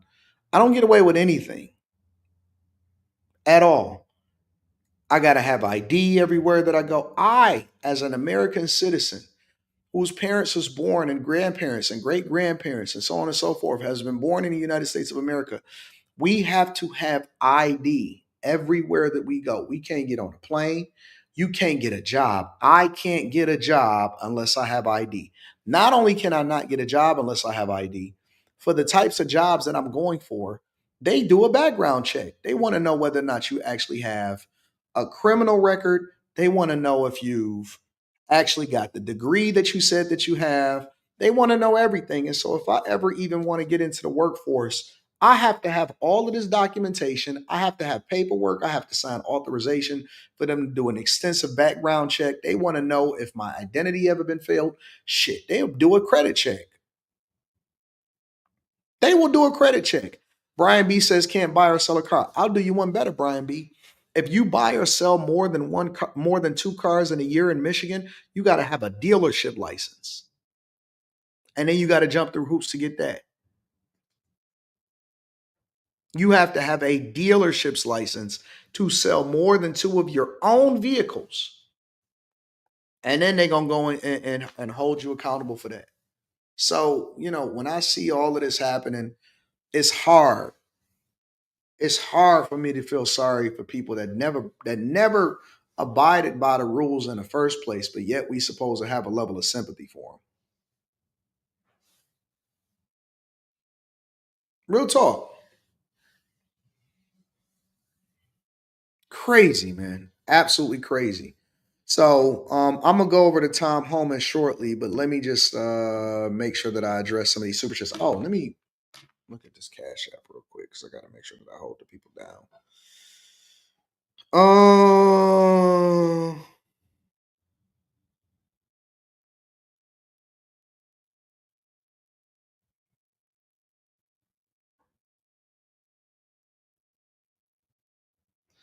Yo, do you know I just checked I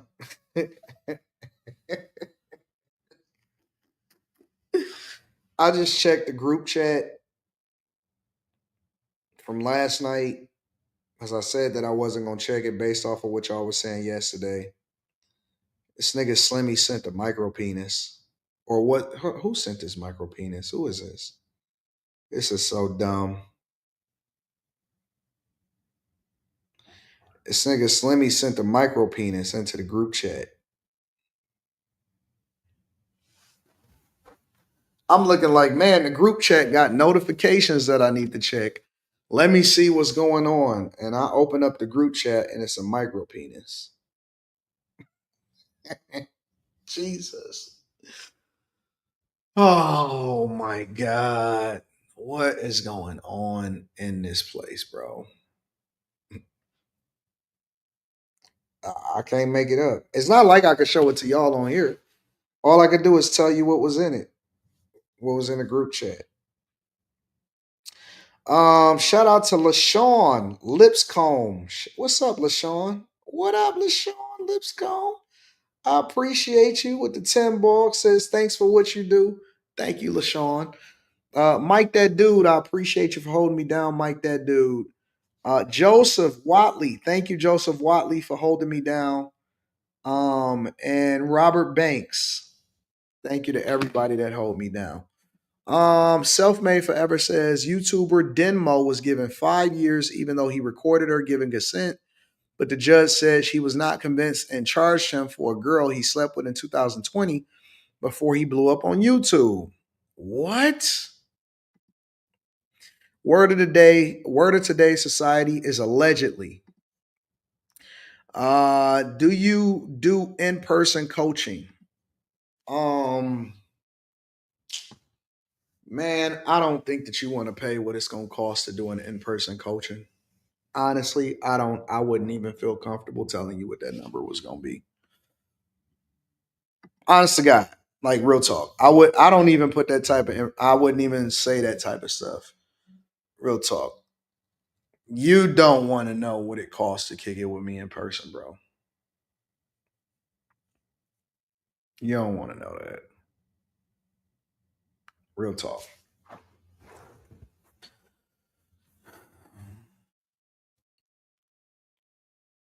That would be crazy. So to answer your question, no. I don't really do in-person coaching like that. Not for people that I don't know.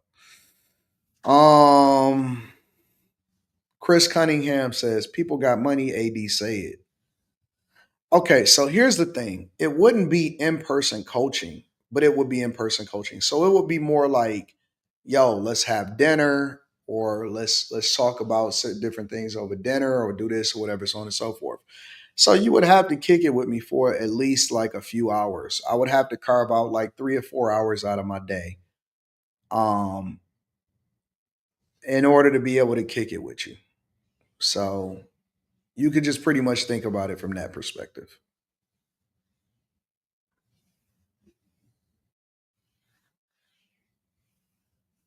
You don't want to do that. You don't want to do that.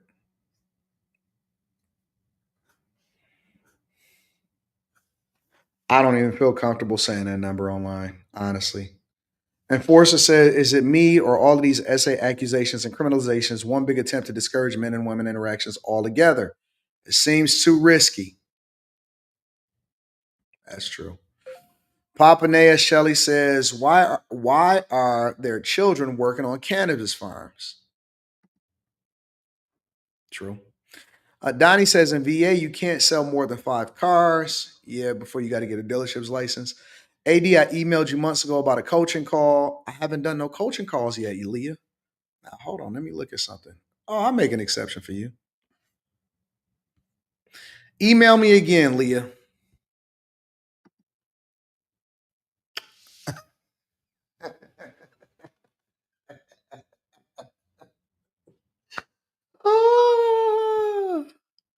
Leah, email me again. This is why it's important to have profile pictures. Email me again, Leah. That way I can have it at the top of my email. And then we go, no, see, y'all just automatically assume.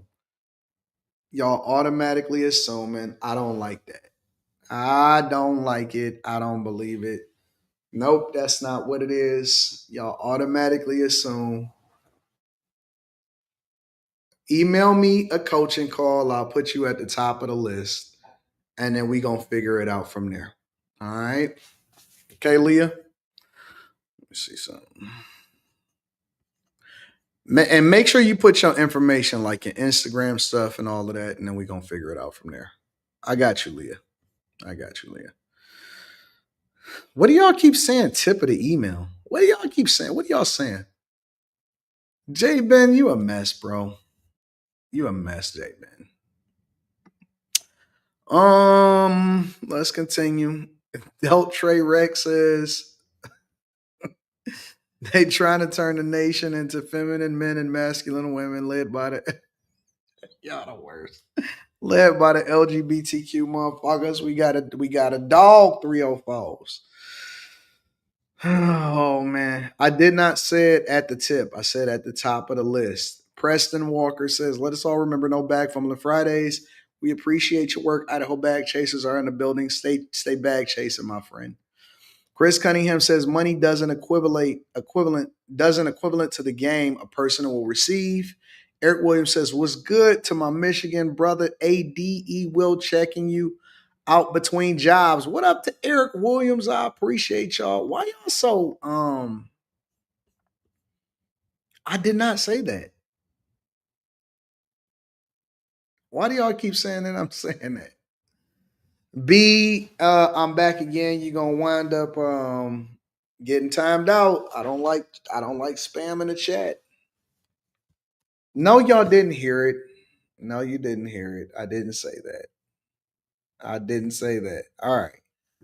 Moderators, can y'all please time out B? I'm back again because he is spamming the chat.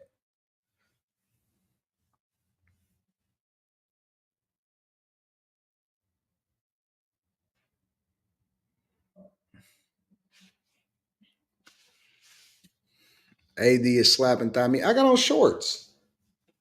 I got on shorts and I got on also compressions. So AD slapping thigh meat, says Donnie. Jerry says, you said it, AD. Jerry, you know I'm the nicest person in the world in person. I'm no Dusty, bro. I look up to you, looking to converse with you. Of course, I don't think that you're Dusty. I don't think that you're Dusty at all. Listen, bro. Listen.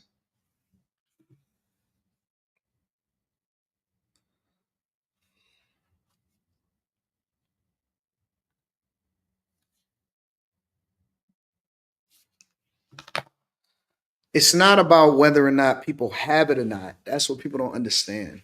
It's not about whether or not people have it. It's more or less about whether or not I don't like accepting people that type of money from people.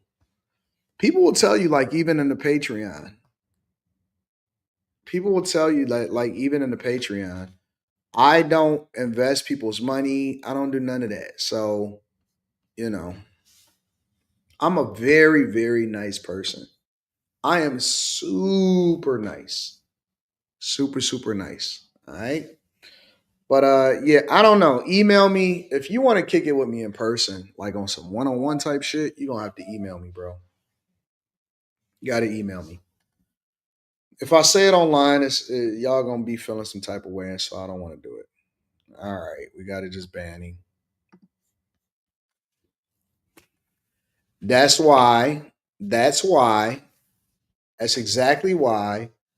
I force people to have a profile picture. That's exactly why I force people to have a profile picture. Nope, I'm not saying it. I'm too smart for that. Too smart for that. All right, y'all. Let's go over to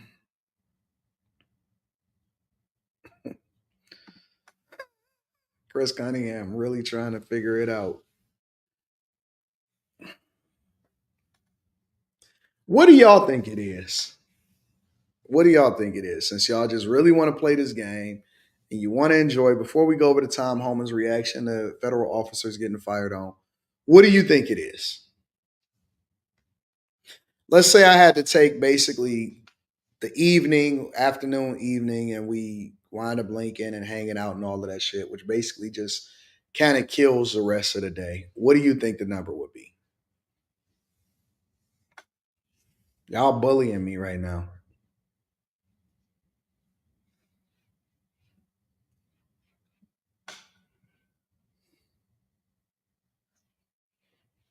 No, not even close to 50,000 or 350,000. Nah, I would never charge no type of money like that. It wouldn't be not close to 50,000.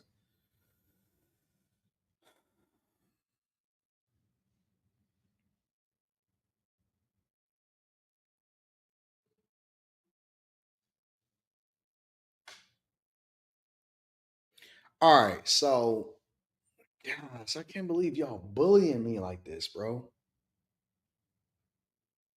Y'all are bullying me. Okay, so it would depend. I'll give you some insight. So there are people that have kicked it and pay in person and all of that type of stuff, but it depends. All right. So the first factor that would go into it is if you are local, right? So if I'm in the city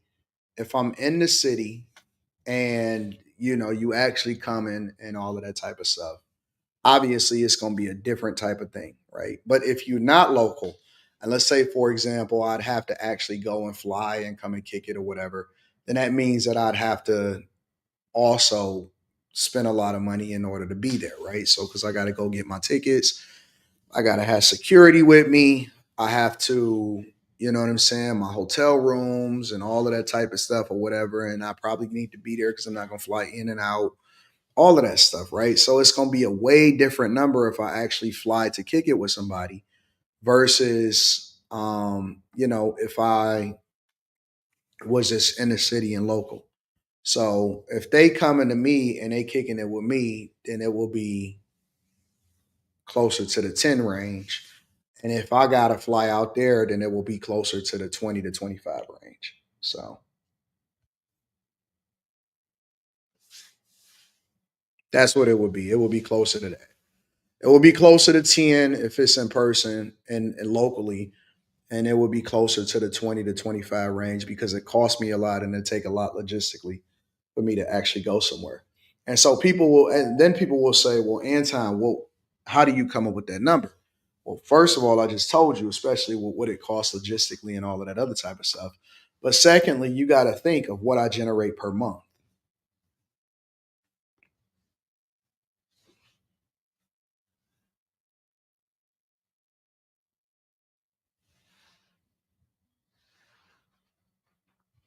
So it's not nothing crazy.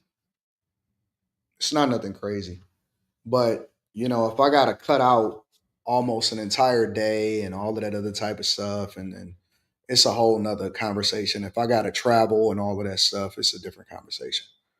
So,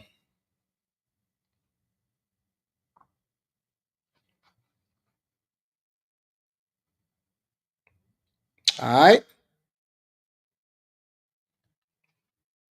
Everybody knows what I make. Everybody knows what I generate. It's not a secret. None of that type of stuff.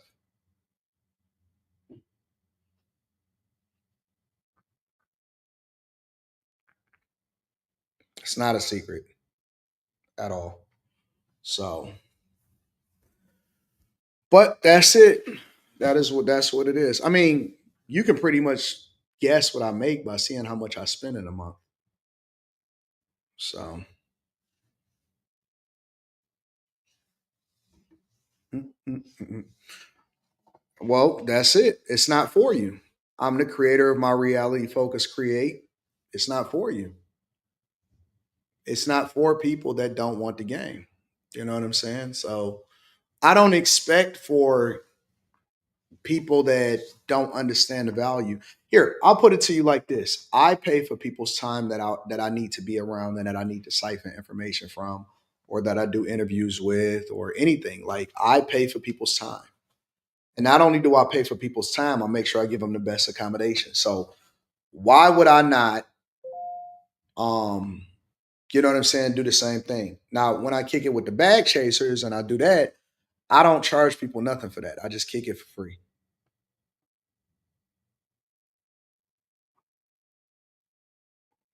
And it's so funny because I've made people millionaires in real life.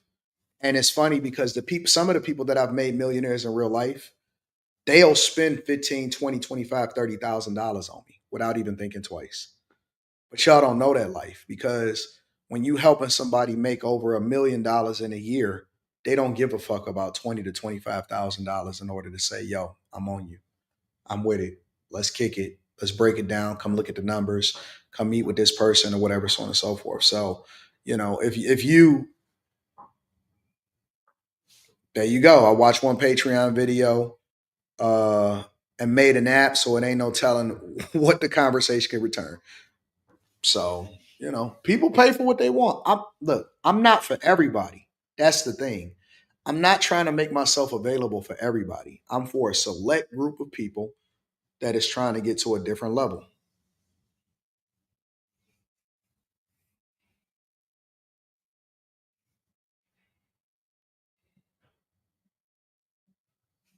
So, anyways, let's get over to Tom Holman. Let me read a couple of more super chats. AD, when is the next stock club meeting?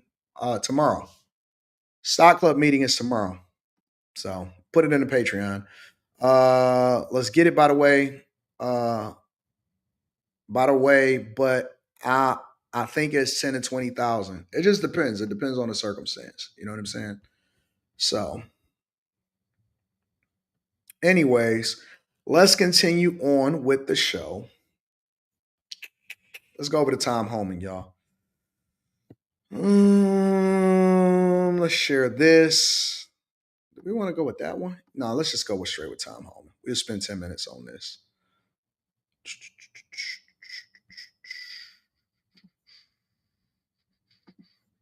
Straight to a Fox News alert, the FBI is ordering a $50,000 reward for information on a masked protester who appeared to fire a gun at federal agents during a major California immigration raid yesterday.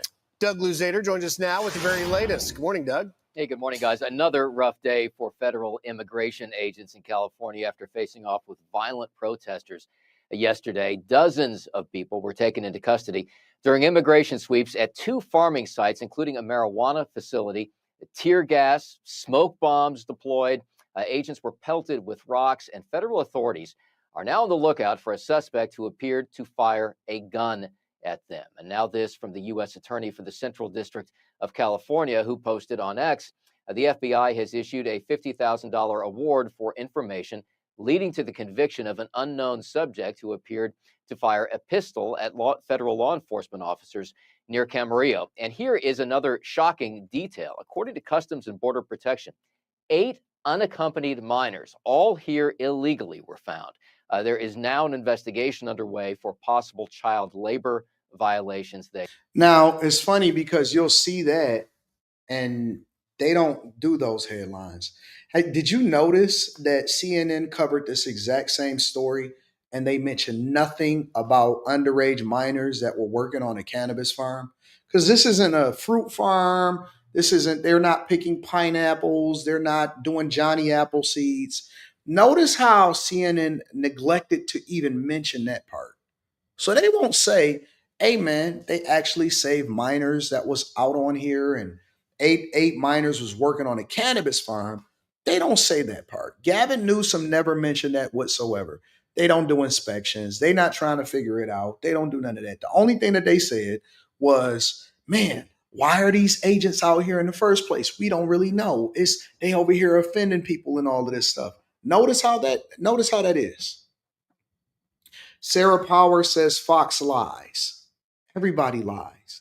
But there's always some truth in there because you got to be able to decipher when they're spinning a narrative and when they actually telling you the truth. You got to be able to decipher between the facts and fiction, right?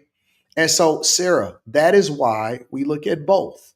That's why I don't neglect to show the CNNs. I don't neglect to see different opinions on MSNBC. I don't neglect to actually show the Fox News. I don't neglect to jump over to Al Jazeera or something like that. I look at both of them. 100%. And so maybe they didn't necessarily do the right thing on a previous one or whatever. But if you're telling me that I'm supposed to overlook the fact that there is child labor laws or children that were working on these farms, if you don't believe that there's children working on these farms, then I would tell you that you are just too indoctrinated with the liberal indoctrination camp in the plantation.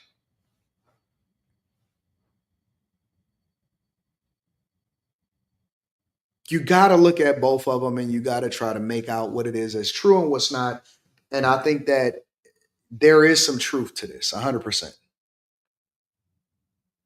There is some truth to this. And I'm not going to ignore it and act like, oh, no. You know what I'm saying? It's not children that's actually working on these farms. Why wouldn't it be? I use everything, Sarah. I use everything. I'm not limiting myself to one or the other. I look at it all, and everybody here will tell. I just got done showing you a CNN clip. I just got done looking into a CNN clip. As a matter of fact, I did a review video at the end of last week. I believe it was the end of last week where I broke down where I didn't agree with what Fox News was saying and that they didn't know what they was talking about a particular subject. I think I was talking about Jaguar or something like that, and whatever. And I used Fox News because everybody told me to review it, and so I looked at it in real time and I said, okay, well, I disagree with them on this one. So I don't just take one thing. I look at Reuters, I look at AP, I look at everything. And so everybody has a slant, everybody has a position, everybody has a thing, but it doesn't mean that there's not actually truth being reported along with the whatever propaganda that they're trying to push. They say all of this as we await a decision from a federal judge in California who seems inclined now to severely limit immigration enforcement efforts by the Trump administration. This Biden appointee indicating that she may issue a temporary restraining order today, essentially siding with litigants who argue that ICE agents are violating constitutional rights. So far, she says she has only reached a tentative decision, writing, "It is truly a tentative. It is not final. My intention coming into this hearing, given the urgency and the weight of the matters at issue, is to issue my ruling tomorrow." But she has also said that she does not want to burden what she calls lawful law enforcement activities. And again, that decision should come down later today. Back to you guys. Thanks, Doug. Thank you. Thank you. You know, this is also strange, and maybe the strangest part of that ruling right there is the idea that when did federal judges begin giving alerts to how they're going to rule tomorrow, which at some point it starts to make you think that it's all kind of a coordinated effort to give people time to the ACLU to have a press conference, for example. Yeah, it's unbelievable. You know, if this judge does go forward and issues this temporary restraining order, this is the equivalent of a judge making a ruling that the DEA can't go search individuals for drugs and narcotics on skid on ICE and federal law enforcement. Let's start on July 1st. In Buffalo, an individual named Matthew White posts on X, "Kill them all. The ICE is the new Gestapo. Stop them." He is facing federal charges for threatening ICE agents. Let's go to... Did y'all see the woman that was on Twitter? Not Twitter, that was on TikTok that deleted her account after she was suggesting that Trump should get killed in an assassination attempt on July 4th? Have y'all seen that? I don't know if anybody has seen it. I'm going to try to pull it up. Let me see something.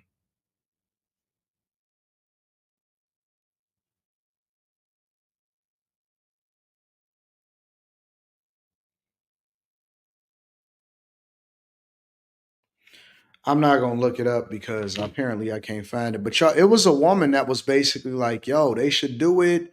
You know, he's going to be out signing it publicly. People should do it. You seen it, Urban Singh? It was a woman on TikTok that was basically suggesting that somebody should kill Trump And these people are crazy, bro. They are openly talking about trying to kill and what should happen to a president. I couldn't believe it. I couldn't believe it. I'm trying to see if I can find it. And it's all white people, a lot of them. They don't have no shame. They not trying to limit themselves. They talking directly about it. Oh, here it is. Let me see. See if I can send it up here. They all look the same.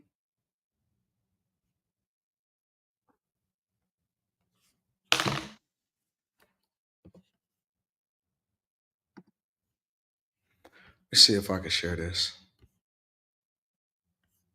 Ceremony so that he can sign this big, beautiful bill into law. This young lady thought it would be a good idea to come on TikTok and make a video on a public platform. Public. Everybody can see it. And had the following to say. Do you think it's going to be outside? No, they wouldn't. But like on the 4th of July, be a cool time to do it. If anyone's like on the fence. Yo, she was talking wild. She was talking absolutely insane. I couldn't believe what I was hearing, bro. Like she was actually suggesting that somebody go and she did it on a public platform. They did it on a public platform, suggesting that somebody should eliminate the president of the United States of America. Boy, if you was in another country, you would be absolutely castrated. I wouldn't even play like that. I wouldn't even have that type of conversation, bro. I wouldn't even have that conversation. Thank you, Yakar. I appreciate you. Crazy. 4th of July, the Alvarado assault that we were talking about, Lisa was pointing out, they had AR-style rifles, they had body armor, they had two-way radios, they had Faraday bags that was trying to conceal cell phone, coordinated, planned, premeditated attack, and of the 10 individuals now facing first-degree attempted murder of federal immigration officers, there is an 11th individual, Benjamin Song, on the run, allegedly provided those weapons to the 10 protesters. Then let's go down to McAllen, Texas. An absolute barrage of bullets from an assailant on a Border Patrol annex facility in McAllen, Texas, that housed the Special Operations Division of Border Patrol. That individual deceased, but it's causing all BP facilities in Texas to get heightened security. Let's go to Tuesday, July 8th, the next day. That's when, as you're mentioning, Lisa, the Democrats, led by Cory Booker and Senator Padilla, wanting to unmask agents, while the agents, ICE, federal law enforcement, has said that they are wearing identification of ICE and HSI on them, but they're covering their faces because there are individuals trying to publicly dox these agents, putting them, their families, their spouses, their children at heightened risk. Same day, you've got 4 arrested out in Van Nuys, California, for placing allegedly tire spikes in the road, puncturing the holes of ICE vehicles, trying to stop that raid. By the way, that raid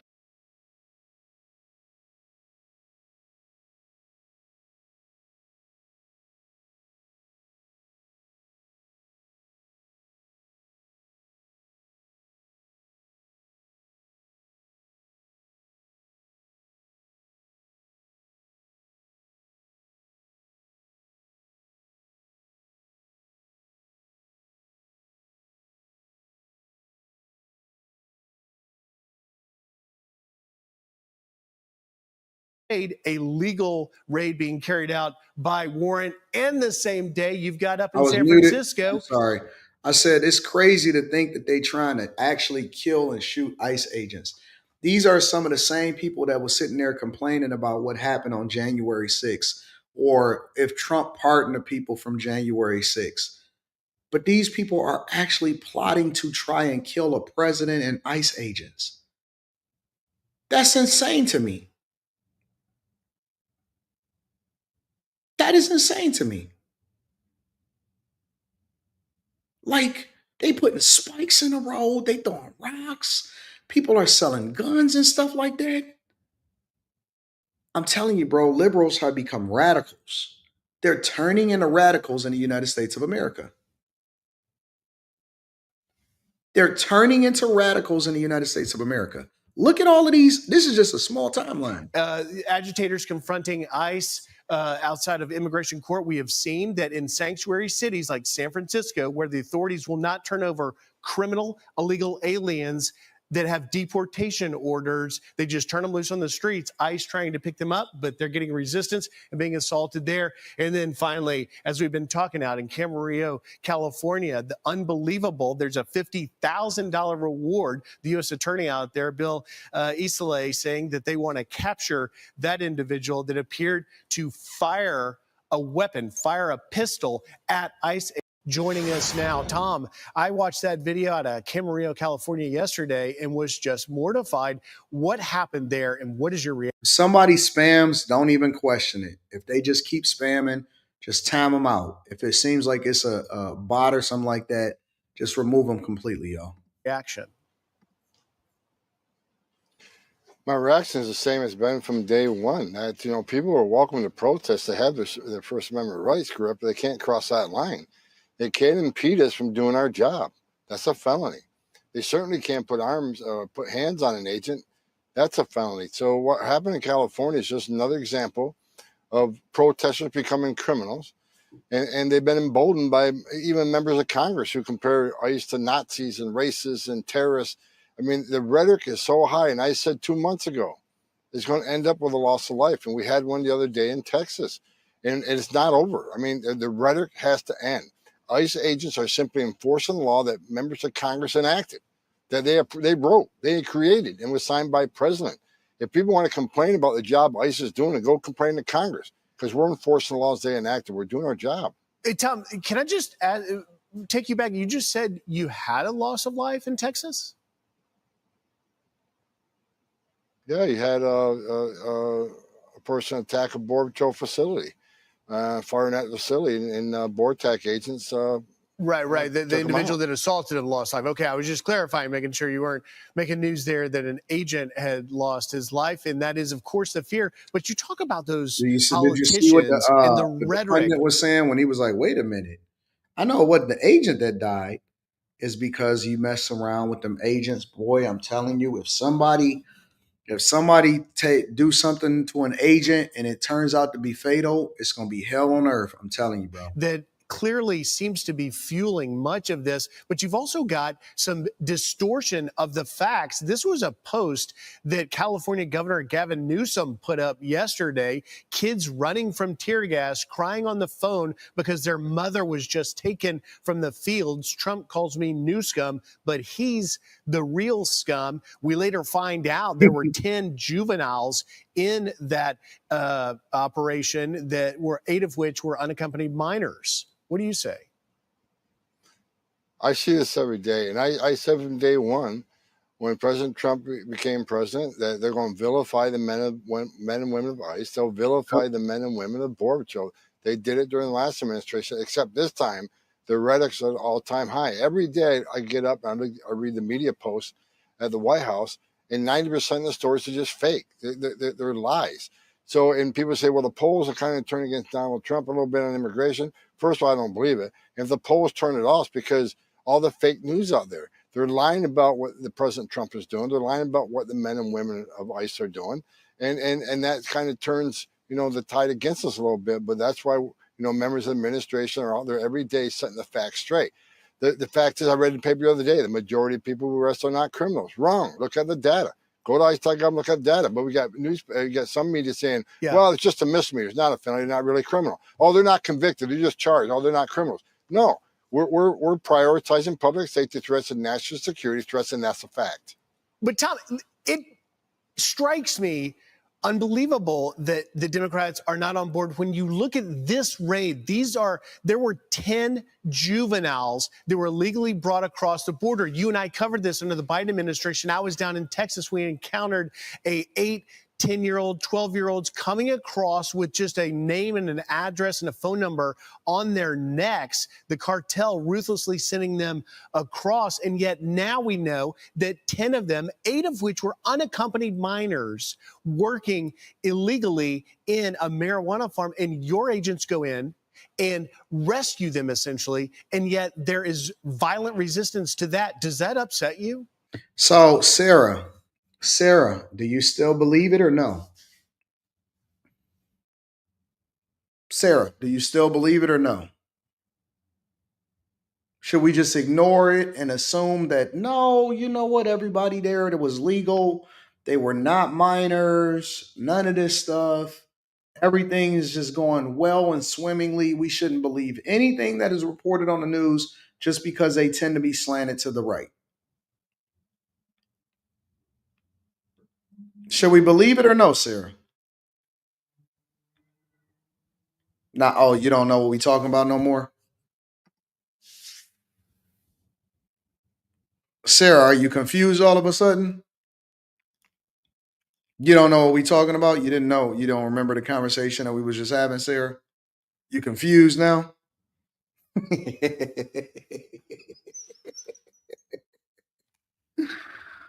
Oh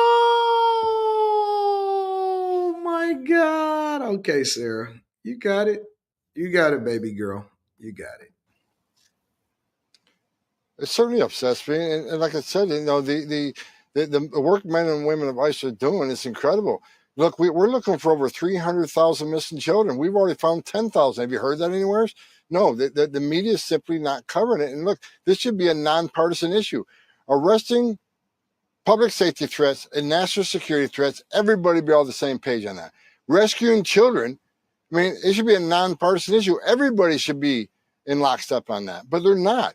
The media's lying. The Democrats they don't want President Trump to be successful. I got news for them. We are being successful.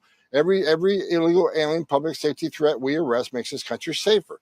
Every national security threat we take off the street and deport makes us safer. And we're rescuing thousands of children.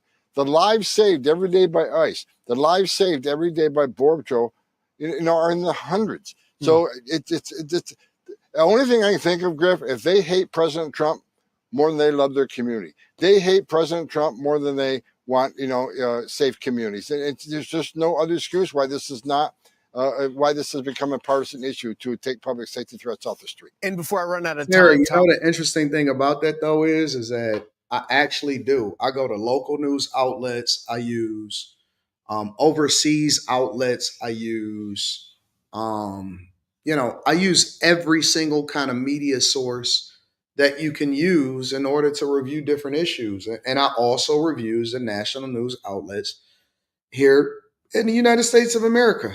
Come on, Sarah. Come on, Sarah. Just say that you liberal. Just say that you slanted.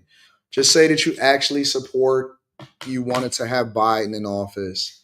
Just tell us that, baby. You don't have to sit here and pivot and act like you don't know what's going on. You don't have to pretend like you don't know what's happening with this administration and that they getting stuff done.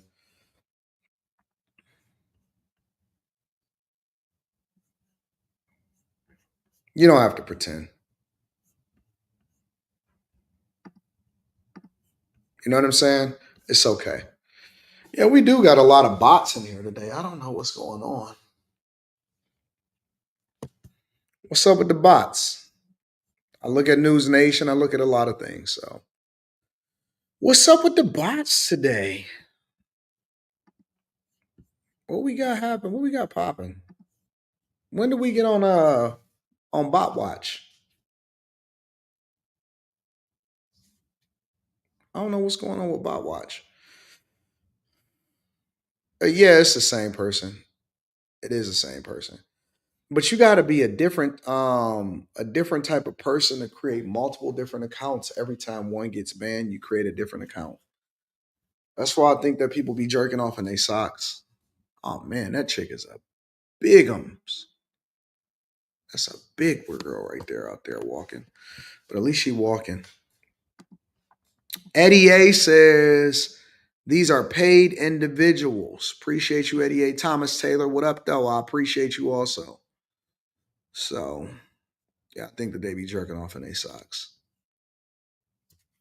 People oh, she already then went into the thing. She already like walked past. Cause it's like a certain section that you can see. I'll show y'all what I be looking at. So people be walking down here.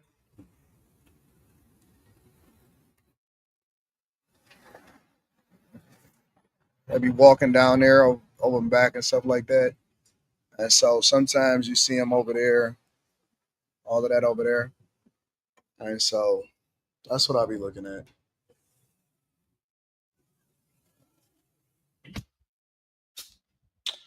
Baby girl.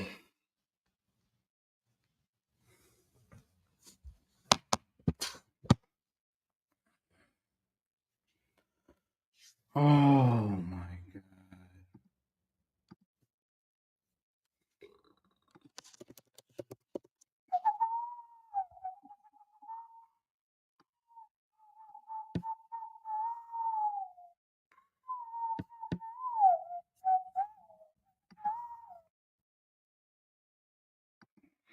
All right, y'all. So let's continue on with the show.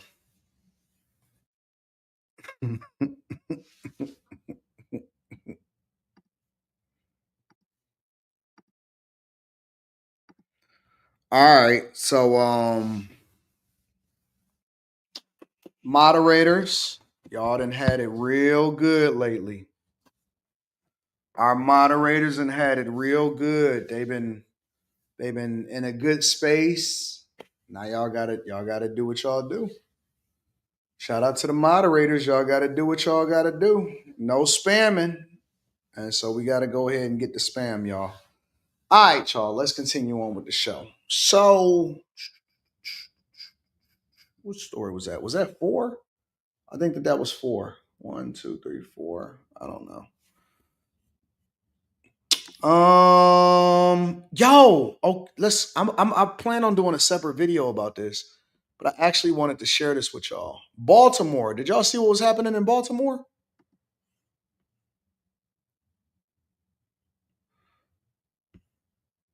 Y'all see what was happening in Baltimore?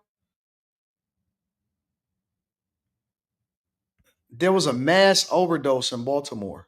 Let me share that with y'all really quickly.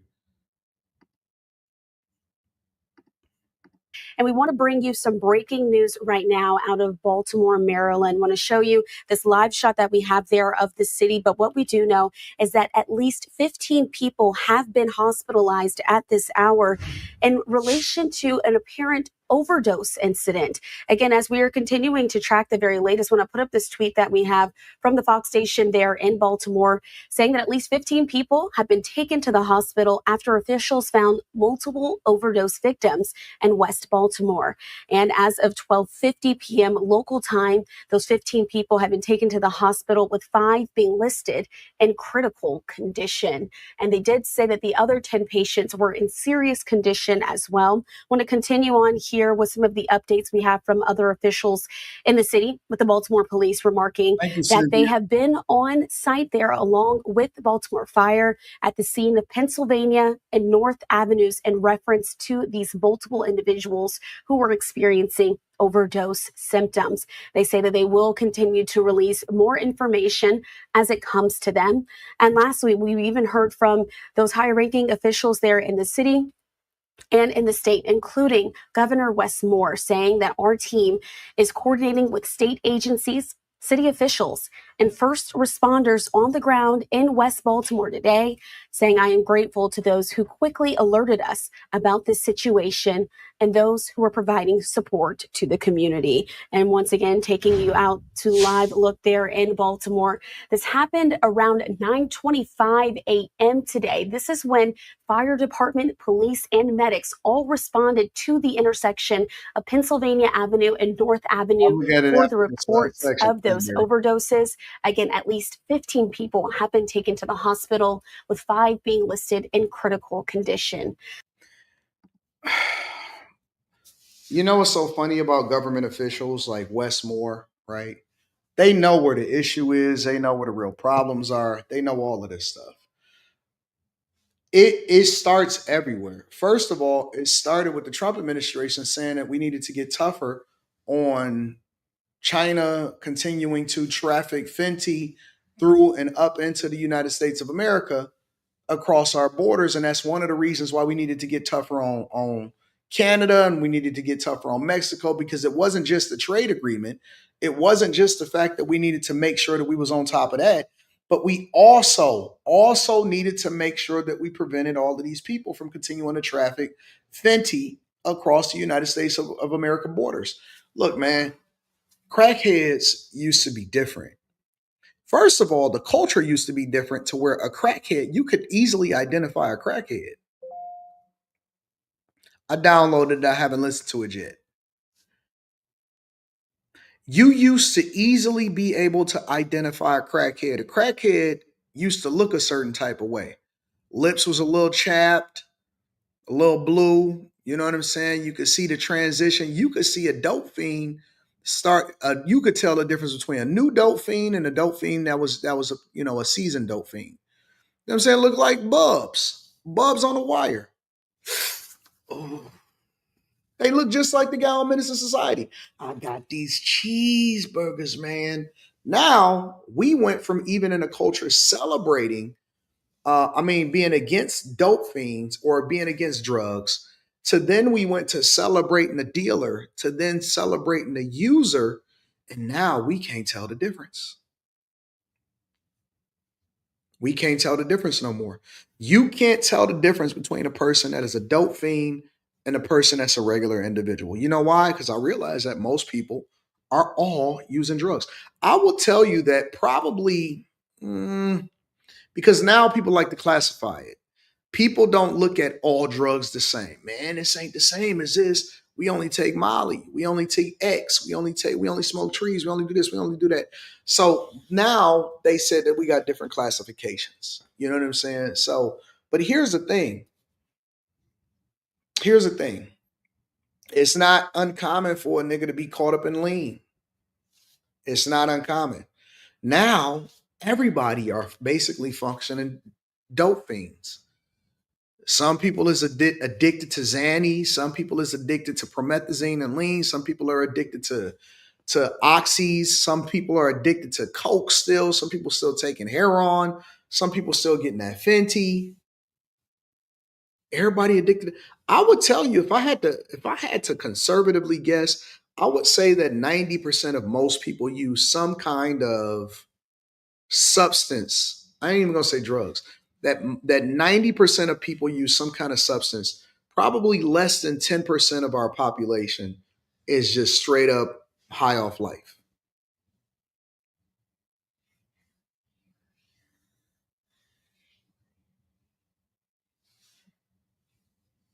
And it's promoted. I would tell you that no, I don't think that coffee counts. 10% of our less than 10% of our population is probably high off life.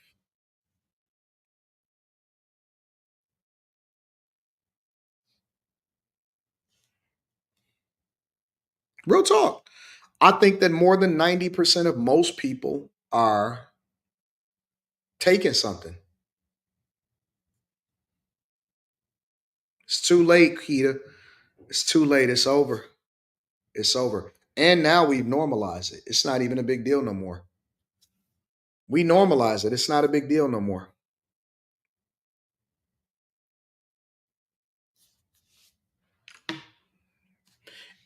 As a matter of fact, not only have we normalized it,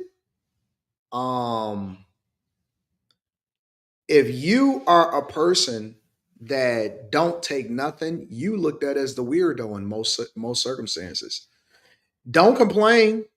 Don't complain that is, you know what I'm saying, the air is too filled or anything like that. Don't complain, because if you complain, they're gonna be looking at you like, what's wrong with you? I've heard people, instead of respecting people's spaces or respecting how they move, I've seen people say, you don't smoke trees? What's wrong with you?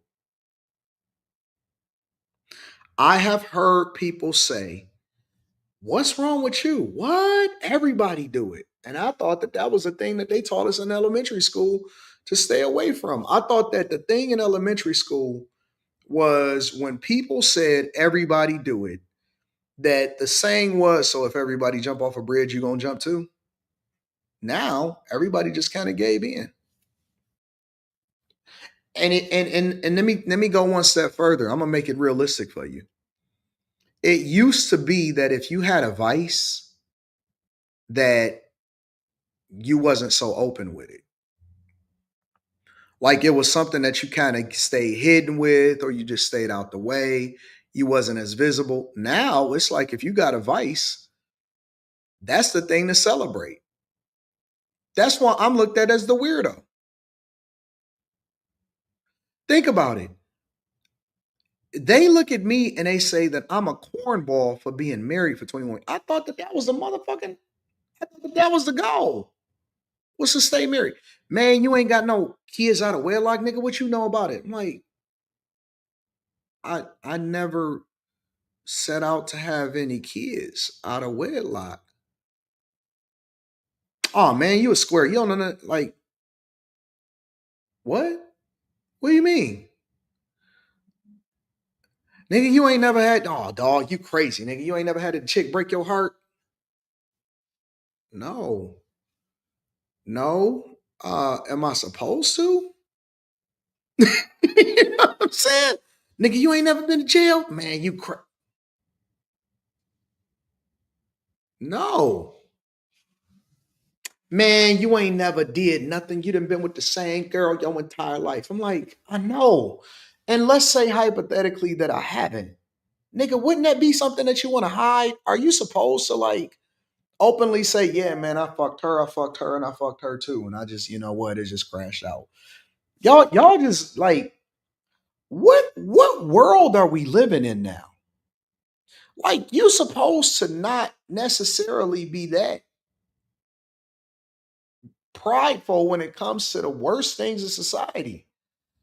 You know what I'm saying? You ain't supposed to be telling the actual names of the women that you bust down. Nigga, what's wrong with you? Shut the fuck up.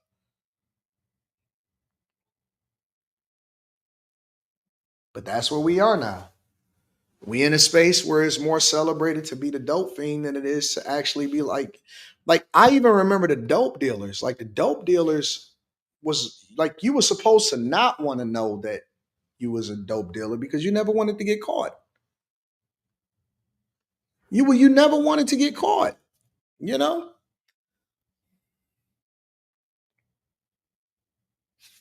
It's different now though.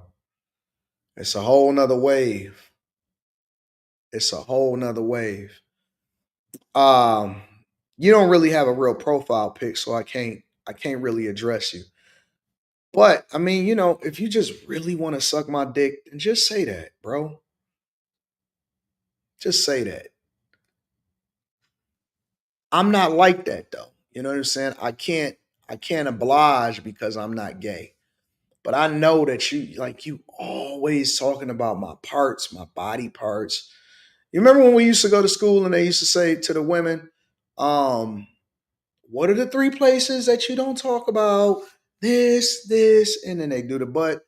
And then for the boys, they said, and for the boys, when you was in kindergarten, don't talk about this and this in the back. Don't let anybody touch this and touch this.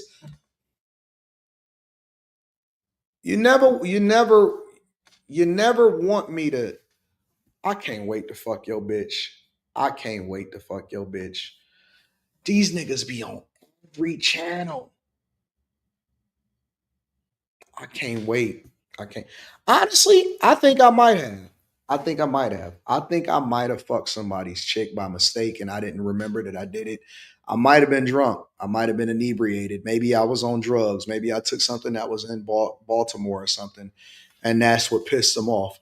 Because the way that these niggas be on my nuts, you would think, like, the only thing that you can think of that I might have did was I might have, like, bust down a chick or something and they still bothered by it. And so they created a ghost account in order to get it off.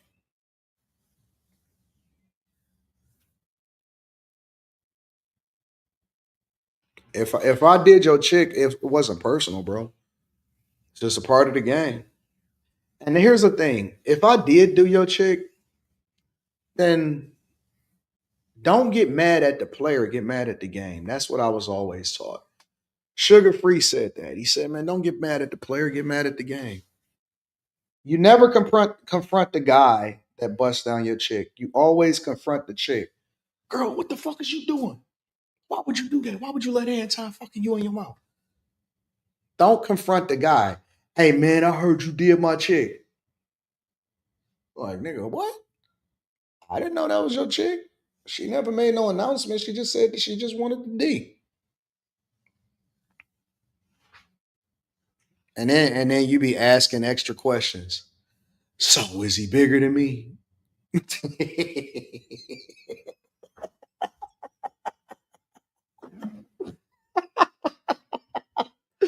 Do you really want to know or no? So did you like it?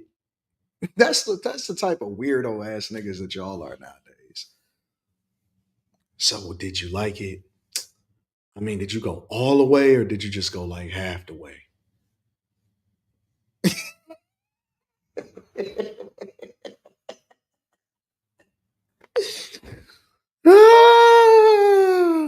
Was it curved or was it just straight?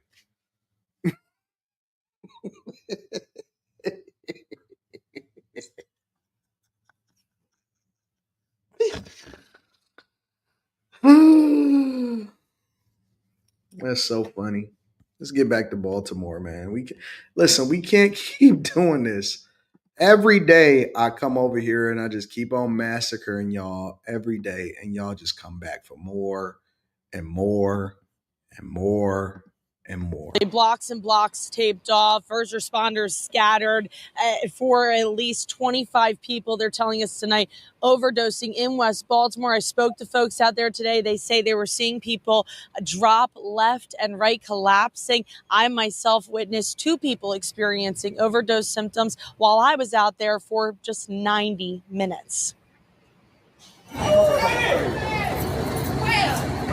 One of dozens of overdoses happening this Thursday near Pennsylvania and North Avenues, just across the street from the Penn North Recovery Center, where nurse practitioner Josie Dantzler was sitting. That's probably the 3rd or 4th person I've helped in the last 30 to 40 minutes. People are just passing out from whatever they're overdosing. I was walking down the street and I hadn't seen his feet sticking out, and I saw him leaning over. This man yelling for help after seeing another man down on the ground. I called medic once I seen his eyes in the back of his head. Never seen anything like that, so yeah, maybe it is a bad batch, but at the end of the day, it's an epidemic. We deal with this every day, probably not on this high of a scale, but we go through this every day. Alongside Josie. Yep, it's a bad batch.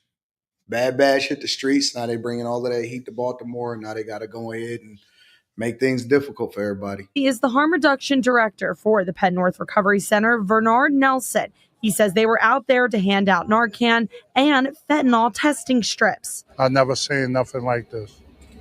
And I've never seen nothing like this and while doing Narcan. They were foaming from their mouth, some of them. A surreal scene sparking a large response from harm reduction organizations like the 24-Hour Community Peer Project, which works to link people to services. 33 years in recovery, I've never seen anything like this. I've never seen anything close to this. In 2 hours, we've helped at least 6 people. Like administer the Narcan? That's just the Narcan. The mayor's office says the harm reduction distribution will continue throughout the night. I don't know the logistics of exactly what happened, but it doesn't make any difference. It happened. It's not safe no more to just like be a drug user anymore, honestly. If I was a previous drug user, because man, listen, seriously, there's crackheads from my hood that they was crackheads for 30 years. They was crackheads from before I was born, and they was crackheads all the way through my graduation. And you'd be like, man, what happened to I mean, they all got weird names. What happened to No Shirt, Booty Teeth, all of them type of niggas. All Booty Teeth, No Shirt, all of them. Man, what happened to Booty Teeth? Dog, you ain't heard? Booty Teeth passed away. What did he pass away of? Somebody killed him because he broke in their crib? No, he got a bad batch. What happened to No Shirt? You ain't heard about No Shirt? No, dog, what happened to No Shirt? No Shirt had a bad batch. No shirt had a bad batch. And so it's not safe no more. Honestly, it's just not safe no more. I would be so scared. Like when y'all get a batch from the streets or y'all get some coke or y'all get some heroin. I heard that they spiking the trees out in the streets now. I heard that they spiking the trees out in the streets now. How you spike the trees? I don't know how truth that is. I don't know how true that is, but I heard that they spiking the trees out in the streets. You can't even smoke right no more. And so they had already been lacing the trees anyway. They've been lacing it with angel dust and all of that stuff. I heard that somebody got their stuff. People used to be lacing it with coke, and they would basically be getting them hooked. Ladies, let me tell y'all, ladies. Let me tell y'all something else too, ladies. It is not uncommon. This is why you got to be a father, strong father in your daughter's life. You have to be very, very careful with the type of guys that you deal with. Stop being so easily influenced. You keep on messing with dudes that you think love you and they don't. It is not uncommon, and I know that this is not something that's talked about on the internet. It is not uncommon for a man to get you hooked on drugs and lace your stuff, and then you become a fiend. It is not, let me say it again for the people in the back. It is not uncommon for you to be in a relationship with a guy and then eventually you become a junkie because he got you hooked on something and now you can't even get the shakes off of you and you attach to that thing. You thought it was one thing, it was something completely different. You can't understand why you so attached to it. How did you automatically get it? Oh, I only did this or I only did that. No, you got that monkey on you now. Putting a pill in your mouth, having you smoke something that, hey, no, just take it. Having you smoke something you're not supposed to take, and you're going to be fucked up. I'm telling you, bro. I'm telling you, bro. It is not uncommon for the guy that you is your baby daddy, the guy you talking to and all of that, for you to eventually become the user and the fiend to the guy that used to be your boyfriend. It happens all the time. All the time. And y'all so dumb. You so dumb. Happened to your cousin. It's a lot of people in the chat saying that they know people that, yep. It's a lot of people in the chat that's telling you that they have seen it before. And next thing you know, you do anything for that high. You said the chicks is introducing the gas and drugs now? Mmm. Mmm. Crazy. Crazy, crazy, crazy. But anyway, shout out to Baltimore. Shout out to the people in Baltimore. It's bad out there. It's bad, and y'all ain't got no good legislators because they know where the drugs is at and coming from, and they're not tough on it.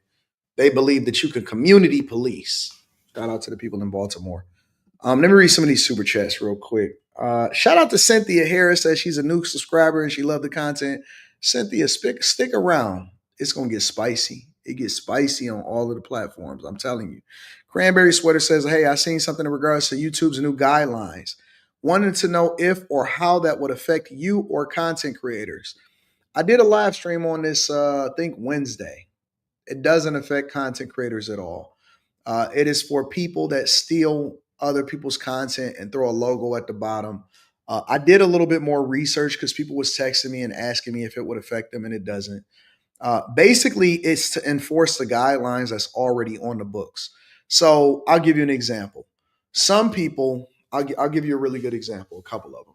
Some people they go on Reddit threads and they take the whole thread, they feed it into AI, they have AI tell a story about something, and then they basically mass produce Reddit threads and content from Reddit, and then it's like a storytelling thing, right?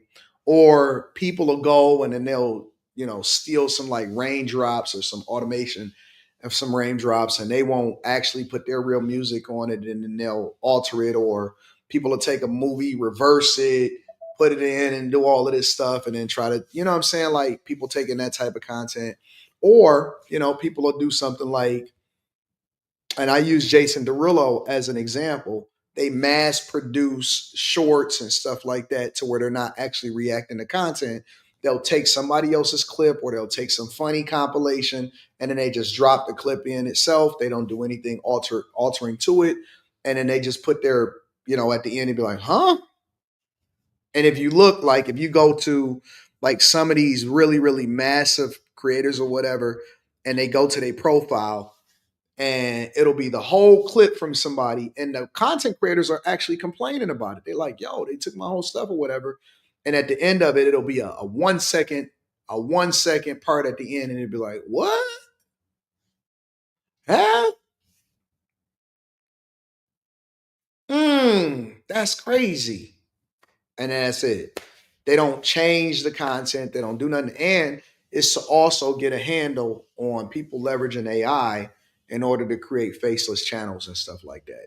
So if you're just a regular content creator that reference material or you talk about stuff or you talk about popular culture issues, you play a clip and then react to it and stuff like that, nothing changes for you. You're just regular. I actually talked to my rep. I got a YouTube rep and I was talking to him and he was like, yo, basically what I'm telling you now.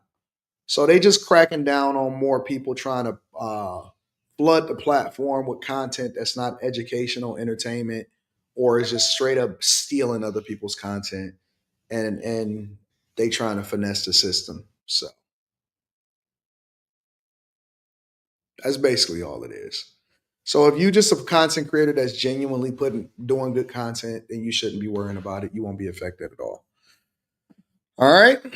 Cranberry sweater. Kwame Hennigan says, I talked to a member of law enforcement last month. He mentioned that even the vape devices have traces of Fenty. People be careful. Yeah, y'all got to go ahead and kick that habit. Napoleon says, why do people hate Trump so much? I don't get it. Because they've been taught to. Moses King says, what up, AD? That new Pusha T and Clips just dropped. You tapped in yet? I got it downloaded onto my device. I haven't actually listened to it because we got off of the live stream so late. And then when I woke up this morning, I'm just got straight to work. So Morden Mello says, joining late. Just trained my first new hire. Shout out to Morden Mello. I appreciate you. Jason Johnson says, Anton, have you listened to Thomas Sowell? I know who Thomas Sowell is. I think that he's right on some things and I think that he's off on other things. But I like Thomas Sowell. Eddie A says, our culture accepts everything negative. It's sad. Toby Thompson says, 80, thank you for normalizing what's not popular in some society. I admire your diligence, consistency, and truth. You're creating a movement. I think so, Tabby. Daddy Day Trip says, enjoy the land. Should have came next weekend for the Bill Pocket Rodeo. I can't. Next weekend, me and Mika is going to be in Detroit. So my schedule is tight. We got horses for you. Rock the Cowboys from Compton.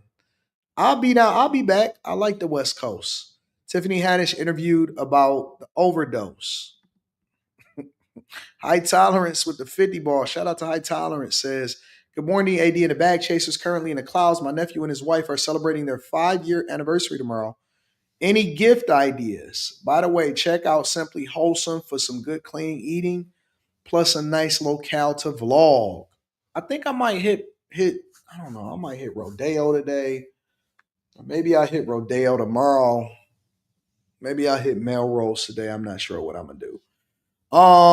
Nephew and his wife are celebrating their 5-year anniversary. Gift ideas. A gift idea for a 5-year. Well, I don't know how old they are. I don't know what their financial situation is. For 5 years,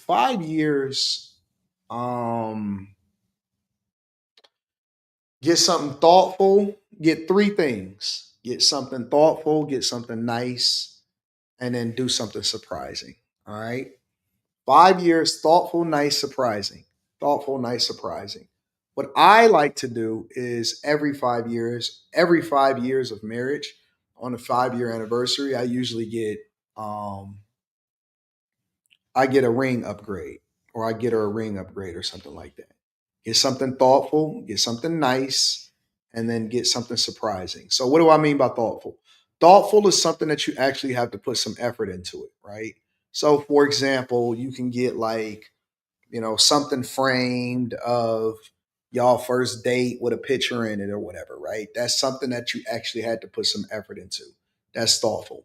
Something nice is something that she actually would want to go out there and carry her friends and say, "Oh my God, where you get that from? Oh, my man bought me from that." That could be a nice handbag. That could be, something like that. And then something surprising is something that she didn't see coming. So that don't have to be a gift. That could be you going out of town, you planned it, and you already got her bag packed. It could be, a specific type of restaurant that's high end. It could be all of that. So it just depends on what your budget is. It depends on, whatever it is that you think is going that works for y'all. But I always say the three on the big anniversary days. Go with the three. Get her something thoughtful, get her something nice, and then get her something surprising. All right, and it don't always have to be expensive either.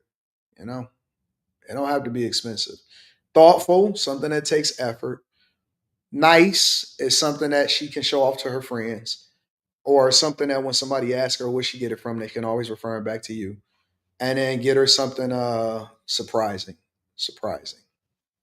In that order. In that order. All right.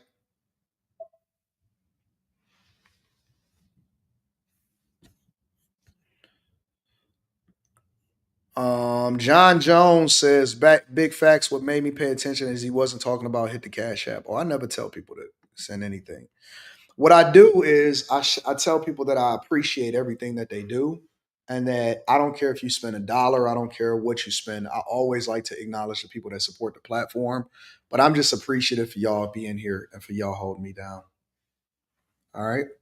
Appreciate y'all for y'all being here and for y'all holding me down.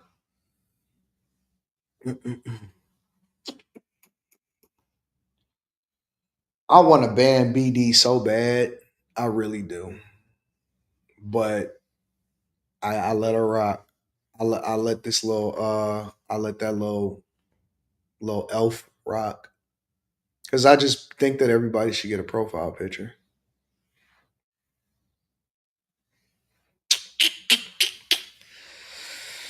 All right. I think that's sufficient.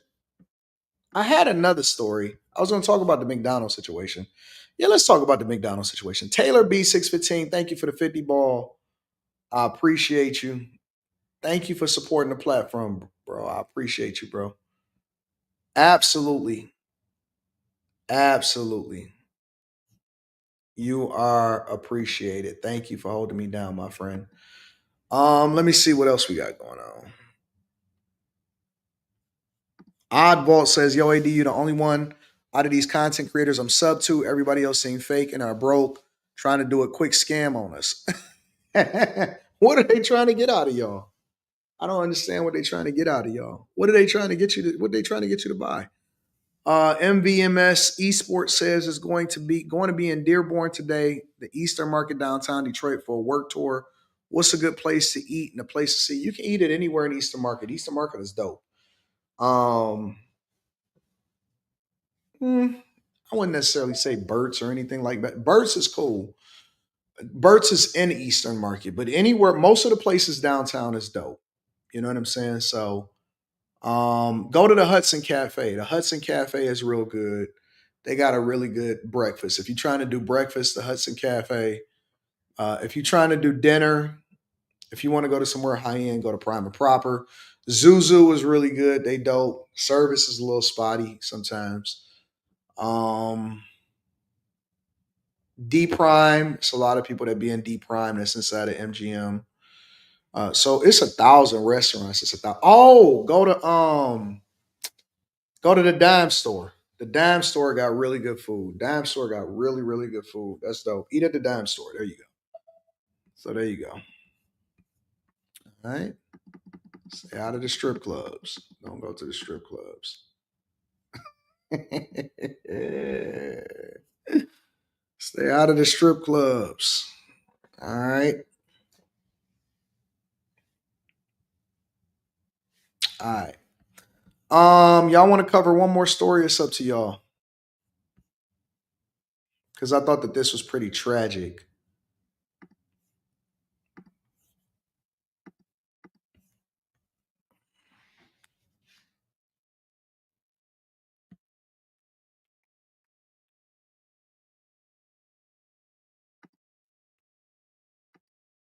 This morning, violence breaks out at a local McDonald's where police say an argument between co-workers led to one of them being stabbed to death. Fox News' Camille Leary, she just got an update from East Point Police a short time ago. Camille joins us live now. Camille, what have you learned?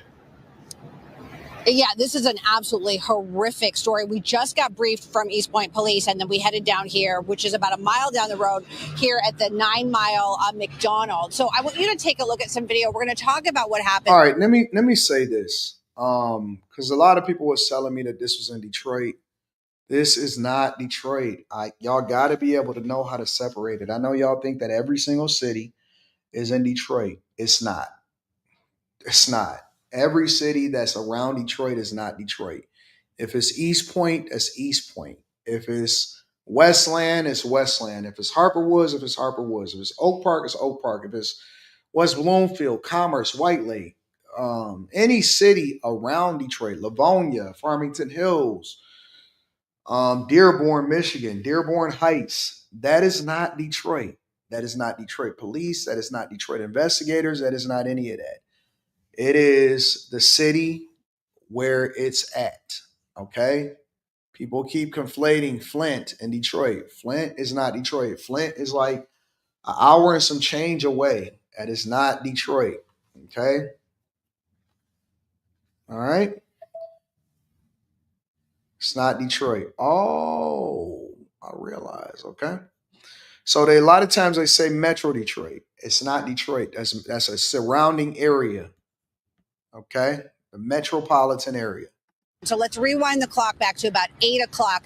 Actually, prior to that, there was a dispute. Police say there was a dispute between two employees.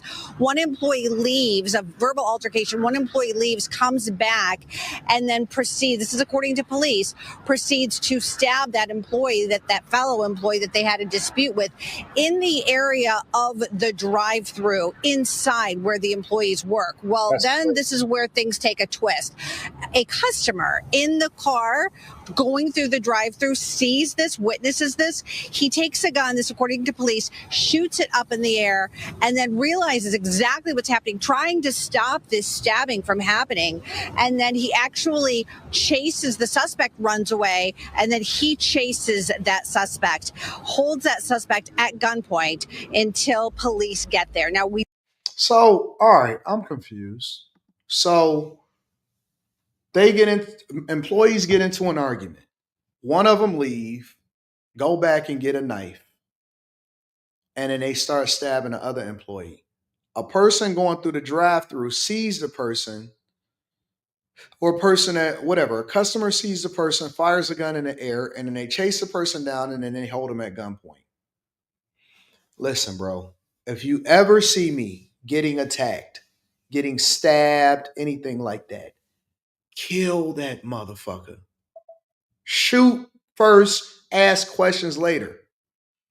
If not, then whatever. You know what I'm saying? Listen, I'm sure they thankful just for what happened. But if you see somebody killing me, kill them.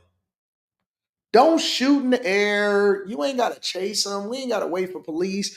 I'm not looking for closure. I don't want justice. Nigga, put two in him. I don't want to hit the person that's being stabbed. I'm already half dead, nigga. I'm already gone. Kill him. Kill him. Kill him dead.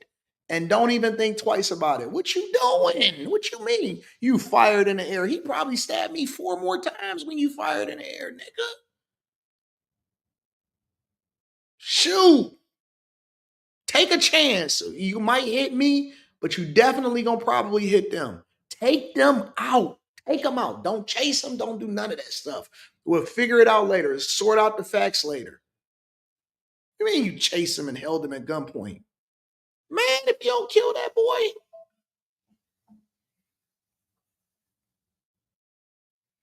You shot in the air.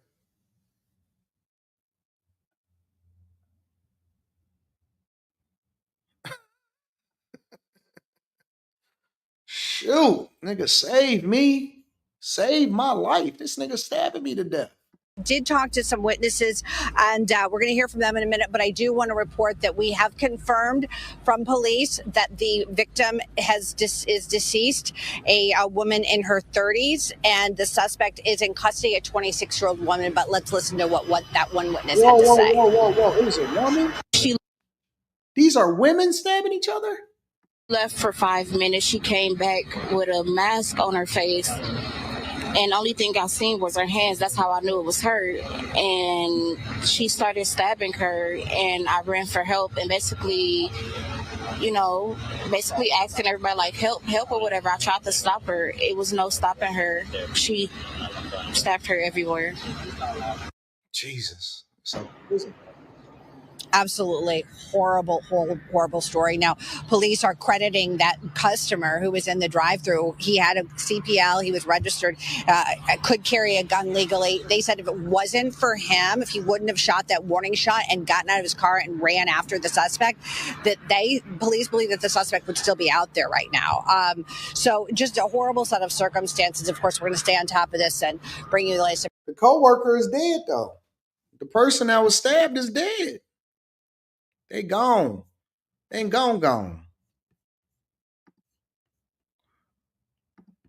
That's crazy. Everybody, I'm Rupert. And I'm Taryn Asher. We begin with a heartbreaking loss for one Metro Detroit family dealing really with an unthinkable tragedy. Yeah, Taryn, what began as a normal day at work quickly turned violent. A mother of 6 stabbed to death at an East Point McDonald's while doing her job. And Fox News' Camille Amiri joining us live with the very latest. And Camille, we understand you've spoken now with the woman's family. I mean, it's hard to imagine what they're going through. Yeah, I mean, we were here all day, and then family members started showing up this afternoon, one after another, all coming back to the scene of the crime. She has 6 children, as you said, ages 5 to 20, and some of the littlest ones were here. And let me tell you, it was absolutely heartbreaking. My mama was a good person. She was the best mom anybody could ever ask for. Jennifer Harris, a single mother of 6, a manager at McDonald's, fatally stabbed Thursday morning by one of her employees, according to police. My mama, she woke up every day and went to work for us. My mama died trying to take care of us. It happened right before 8 o'clock at the McDonald's on 9 Mile in East Point. From our understanding, it happened near the drive-thru window inside of the building, so in the employee area. Investigators say it started as a verbal dispute between Harris and her employee. Harris asked the woman to leave, but she came back with a mask on her face, and the only thing I seen was her hands. That's how I knew it was her.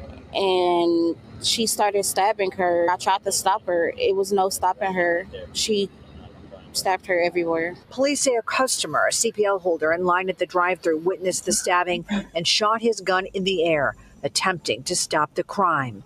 The suspect ran out of the fast food restaurant, the CPL holder getting out of his car and holding her at gunpoint until police arrived. He absolutely did the right thing. He showed, so to speak, heroism. Harris's family members beside themselves with grief. We met the lady and everything. I don't understand why she had to kill her. My mama was even good to her. She was good to everybody. That's why I ain't. Nope. That'd be the nigga you take in, the nigga that you help. Hey, man, let me help cook you up. Let me take care of you. Hey, bro, I got your back. That's why I don't fuck with dusty people, bro. I don't mess with people that got a poverty mindset. I stay away. Anton, make yourself available to people. Go back, do this, man. Fuck you. They're going to take you away from your family. They're going to take you away from your kids, and they're going to kill you. Every single time. It's always the innocent one. It's always the person that got the kids, got the people that got the most to lose. That's the person that suffers. And then they family got to put it together and be in shambles. Hell no. Nigga, you ain't about to take me away from my people. I got people that love me in these streets. I got bag chasers that want to kick it with me, people that want to meet me, lives to change. I got a daughter that I want to see graduate from high school and all of that shit. And people want you to be a crash dummy. Hey, man, confront him, man. He stepped on your shoes. You as a man, you need to stand up. Nigga, suck my dick. I'm about to go. I'm got to see my daughter graduate, nigga. The fuck out of here. Get out of here. Get the hell out of here. I got a daughter that I want to see graduate. Anytime that I'm trying to figure out whether I need to prove something to somebody or whether I want to get security when I go to a city or whenever I want to do something, I read that text message that my daughter sent me every day. She sent me one today. Dad, I love you. I'm watching you. You're so great. Nah, I don't care about these niggas. I don't care. Nope. Man, give me a job, Anton. Give me a job. Nope. I don't know you. I don't know where you came from. I don't know what you got going on. We not friends. I am not interested. I don't care. I don't care. I'm going to Disneyland tomorrow and you're not going to stop me. I'm going to Disneyland tomorrow and you're not going to stop me. I'm going to go have fun. I'm going to go home.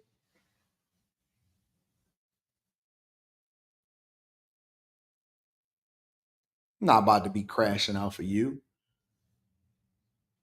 And man, why don't you get out here and be in the street? No. My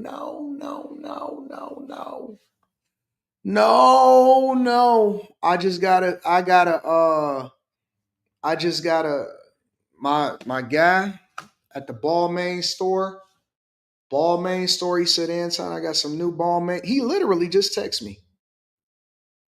Hey, Anton, great news. Your neoprene unicorns have just arrived in store. Just to confirm, we're going to be shipping it to you. I got a guy, my guy in Balmain down in Houston. He called me up, Anton, I got these new things for you. Listen, man, you want me to ship them to me? Yep. He's zesty as hell, too. He's zesty as hell. Mr. Daniels. What's up, big dog? What's going on, man? Mr. Daniels, I got this new thing and these new neoprenes. They're in today. Would you like for me to ship them to you? Like, yeah, John. Give them to me. Okay. Zesty as hell. That's how you know I don't discriminate. I don't have to necessarily agree with your lifestyle, but send me my goddamn shoes. Send me my shoes. Send me my shoes.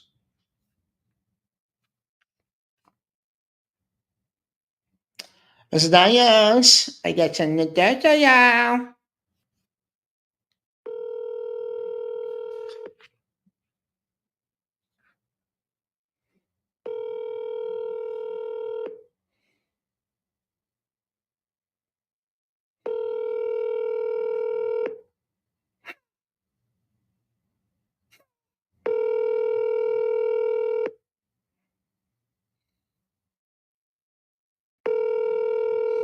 Your call has been forwarded to voicemail. I wanted to let y'all know I don't be lying. When I say stuff, I be accurate as hell. I don't be lying. I be trying to call so you can see for yourself. Mrs. Dayas. Like, what's going on, big dog? Got the new collection in for you. It's just for you. Do you want to get you the character? I'm not coming to the store. I'm not down there, bro. All right. Do you want me to show you the collection and some pictures? Yeah, man. Send them to me. Just text them to me. Send me. Hey, all right. I want this, and this. I gotta send to you ASAP. Like, dog.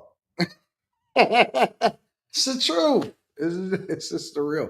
I got shoes to buy. I got people to see, things to do. I got a life to experience. I got money to go get. I can't be sitting out here with y'all fighting y'all. Y'all trying to take people's lives. Y'all killing each other. Y'all taking everything out.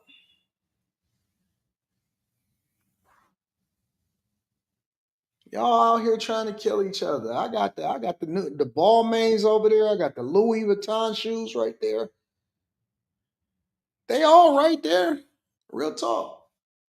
Everything right there.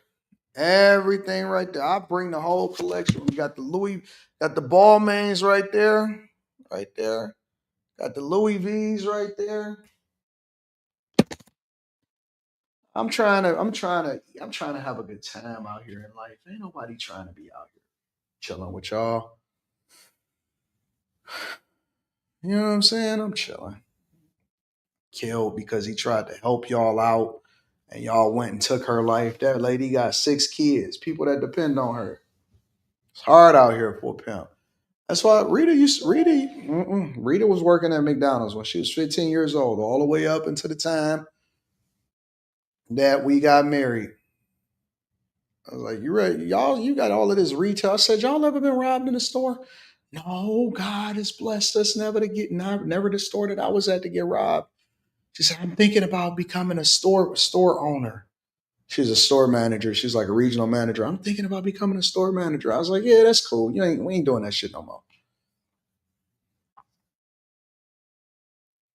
What do you mean? I gotta quit my job? I said, you about to be pregnant, ain't you? No more working.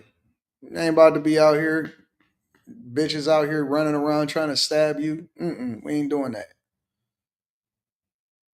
We ain't doing that. Nope. Nor store owner. She said, well, I was gonna become a store owner. I said, God got bigger things for us. I said, we got bigger things. We got more riches to go get. We not about to be sitting here worried about no goddamn store owner. I said, just roll with the king. I expect your undying loyalty. I expect your undying loyalty. You sure? I said, yup. Never look back. Quit the next day. No 2 weeks. No none of that. No 2 weeks. No none of that. We not doing nothing. It'd be the time that you. Shout out to all of my 50-50 people. Unquestioned obedience. That's what I want. Unquestioned obedience. Obedience. Mm-mm-mm. Anton, do you rock with alpha male strategies? He shouted you out on a recent Patreon video. He said you're an OTU. Hell yeah, I rock with AMS. AMS is, I love AMS. AMS is an OG. He been giving the game out for a long time. He a super positive dude. He's been super successful. We love it, alpha male strategies. I love everybody that's doing their thing, bro. I love everybody that's doing. Shout out to Alpha Male Strategies. I love what he got going on. He give a lot of game too, and this shit is real. A Marriage, Politics, and Sports says he was listening to the live. He definitely wasn't going to confirm the voice meme. Maybe. Mr. Daniels. Jeremy H says she got mad, went and got a knife, came back and committed a crime. Never stopped to think. My dad taught me before I was 10 to control my anger. Ain't nobody controlling nothing no more. Everybody is crash dummies. Everybody is crash dummies. Everybody is crash dummies. Everybody. All of these people are crash dummies. So, yeah, Alpha Male Strategies is dope. He a real good guy. He a real cool guy. I don't have nothing negative to say about Alpha Male Strategies. I don't have anything to say about any content creators, to be honest with you. Um, I think that most content creators is dope. Some that I don't like. If I don't like you, which I can't even think of nobody off the top of my head that I don't like at all. If I don't like you as a content creator, most of the time I won't say anything about you.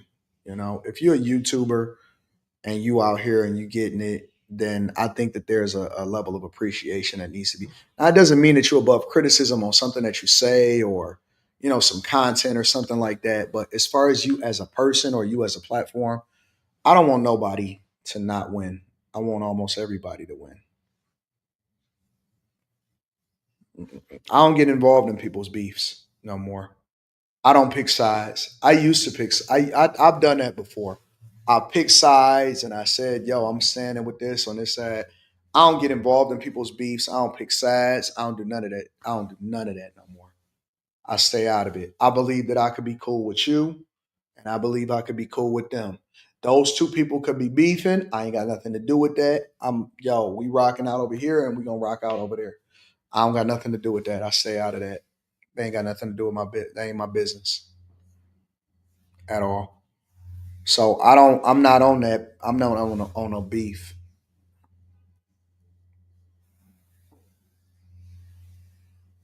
I don't get in between what everybody else got going on. So I want everybody to win in their own respective field. I'm gonna be competitive, but it doesn't mean that I don't think that you should be able to win too. If you get an audience or have some success, I'll be damned if I sat there and hate on you. You know what I'm saying? I'm not picking no sides no more. I don't give a fuck how close we are. I'm not picking sides. I don't want to be involved in it.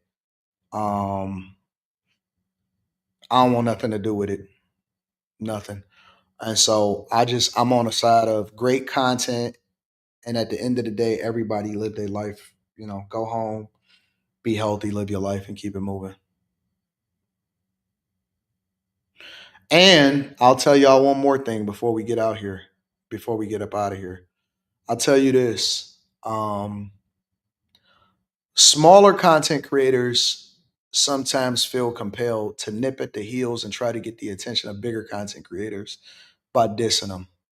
That's probably the dumbest thing that you can possibly do. Smaller content creators feel as though they can get somebody's attention and that they're going to come up by dissing other people. You cannot hate. You may get a little bit of boost, you may get some visibility, but you can't, if it's not real constructive criticism, if it's just flat out hate, all right? Because again, I think that anybody can be criticized, anybody can be reacted to. That's different. But if people are just dissing people just for clout alone, then I think that that's a problem and you cannot hate your way to the top. You cannot hate your way to the top at all. It's stupid. It's stupid. So they may get a few views or whatever, but it don't transpire. It don't transition into nothing.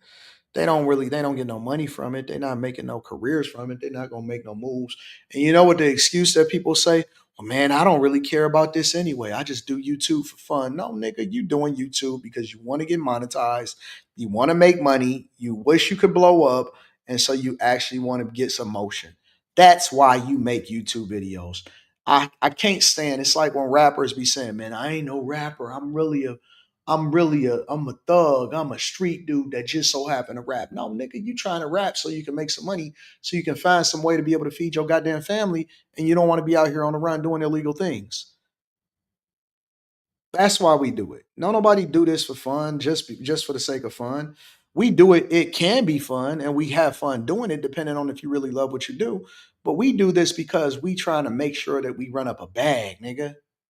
The fuck out of here, man. I don't care about YouTube. I just do this for fun, man. I got a job in real life. What the fuck you talking about, nigga? So you just on here, just you hanging out with men all night, making no money? You telling me you just do it? Shut the fuck up. You lying. I hate y'all. I hate when people be capping, man. I ain't no YouTuber. I am. And I want to be the best YouTuber ever. I want to be the greatest YouTuber that ever walked the face of the earth. Man, I don't care about this. Man, this is just fun to me. So you telling me you've been up for 8 hours overnight, no pussy in sight, and you hanging out with your friends in this virtual space for fun. Okay, you got it, big dog. You got it. No possibility of money, no nothing. You just hanging out for the sake of hanging out. You know what I'm saying? Like, get the fuck out of here, bro. Stop. Niggas be on the internet all night just gossiping. No, not a dollar in sight. 17 people watching, not a dollar in sight, gossiping, talking about how they just doing it for fun. 5 men on the panel, no women. and they want to ban every woman that come into the chat. Man, fuck that bitch, man. That sounds gay to me. It sounds like a circle jerk. That sounds like a circle jerk.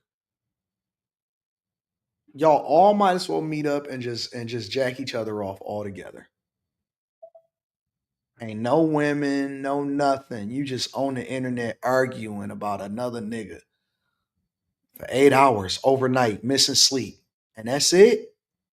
It's fun that's fun to you?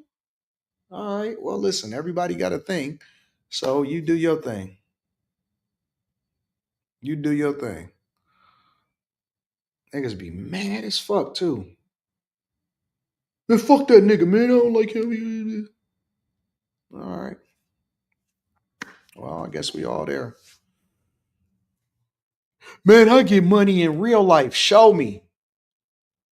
That's what I'm gonna start telling people. People that, man, nigga, I get money in real life. I'm known in these streets. Man, I've been known. All right, well, show me.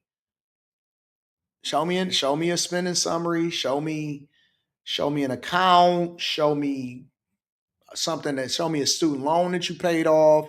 Show me a mortgage that no longer exists. Show me, nigga. Show me. That's what if you come at me from now on and you talking all this tough shit, show me, nigga. Show me that bank account. I want to see it. I want to see your latest deposit. What's your biggest deposit this month? And don't tell me it's a direct deposit from your job either, big dog. Show me. Show me what you're getting after April, after tax season is done, and then we'll see. That's what it is. From now on, I'm gonna just tell you. From now on, it's big bank take little bank for me. Real talk. It's big bank take little bank for me. Real talk. That's all I'm on for real. Real talk.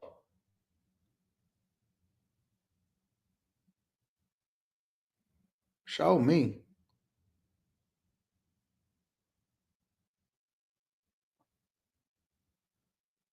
I don't care nothing about these niggas.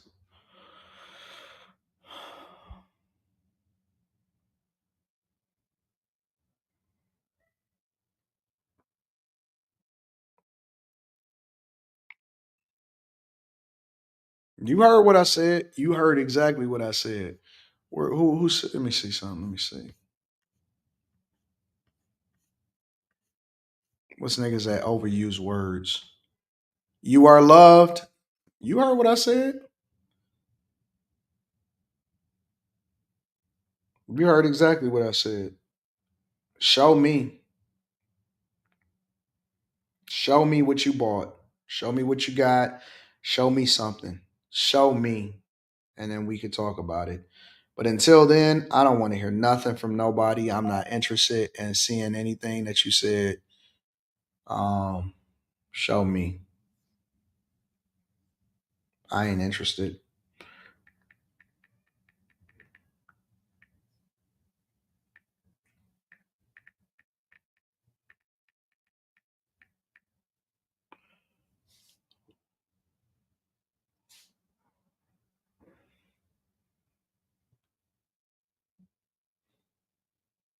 Niggas just be talking to me. Shit don't mean nothing to me.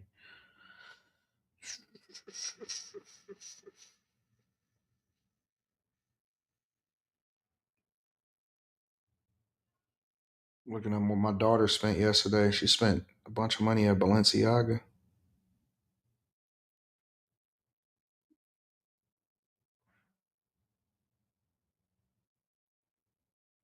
So she was just shopping yesterday. I see you, Les. Jeez. That's why she keep talking about what she done did. All right. I see you. All right. Well, anyways, let me get up out of here. I love y'all. I appreciate y'all. Read a couple more super chats. Wyatt B says, is it bad for thinking, why don't they have knives at McDonald's? good. A hater led me to subscribe to your channel, says Rob T21. Appreciate you. See, they doing the Lord's work. With your earlier dialogue, do you think you'll be further ahead or regret spending time across the street? With your earlier dialogue, do you think you'll be further ahead or regret spending time across the street? I don't know what the reference point is. Regret spending time across the street or further ahead or time to spend time across the street. I'm trying to remember. Shout out to Gulfstream Bama. He says, you the GOAT. Appreciate you. Manuel AG says, you don't want to see my bank account. You'll feel ashamed of me. Nah, I wouldn't. Trust me, I done been there. I done been broke. I done been dusty. I done lost it all.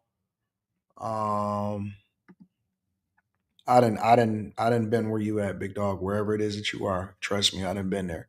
If it's broke, I've been there. I just left a woman's live stream saying to work remote and take a pay cut to live abroad. Now I feel dusty. Forgive me, AD. You listening to a woman telling you to take a pay cut to live abroad and to take a pay cut? Man, get the hell out of here. Yo, AD, I sent you over an email about my gunsmithing business. What do you think? What do you think should be in your first video on YouTube? Just put it out there. Just do anything. Just put it out there. Just do it, bro. It really doesn't matter what you do. Like, y'all overthink. Y'all overthink. You said, did you hit Marathon Burger yet? No, I'm going to try to hit it today. Y'all overthinking, man. Just put it out. Just put it out. Just work. Just work, bro.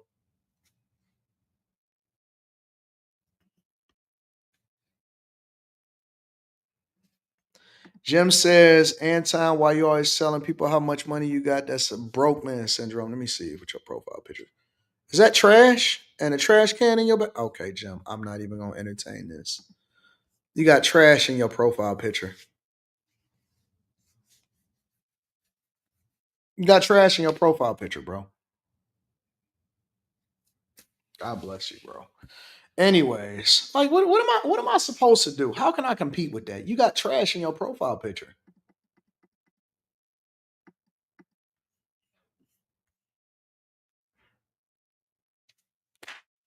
Waste management.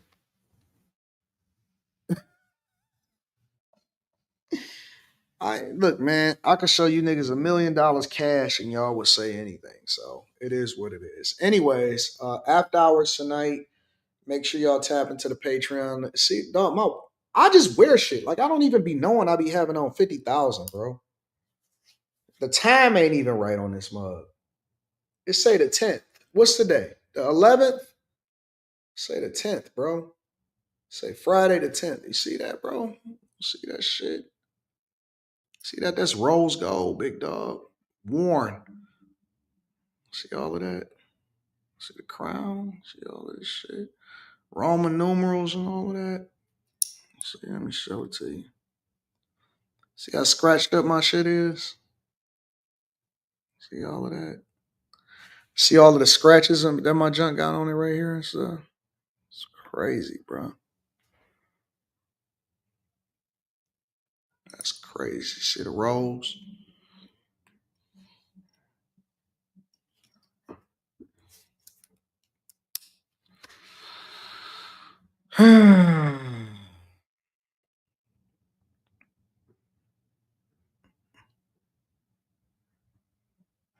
Some of us are humble, big bro. I'm not. I'm not. I'm not.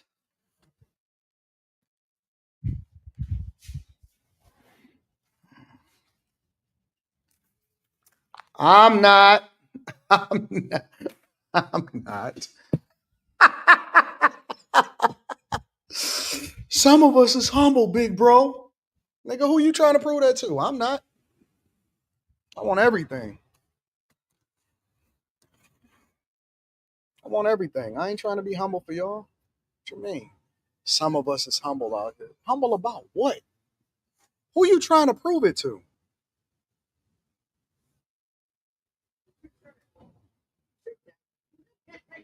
I'm not trying to prove nothing to nobody.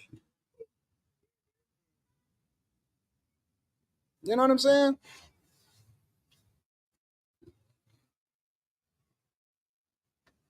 Some of us is humble. Humble for who? Humble for what?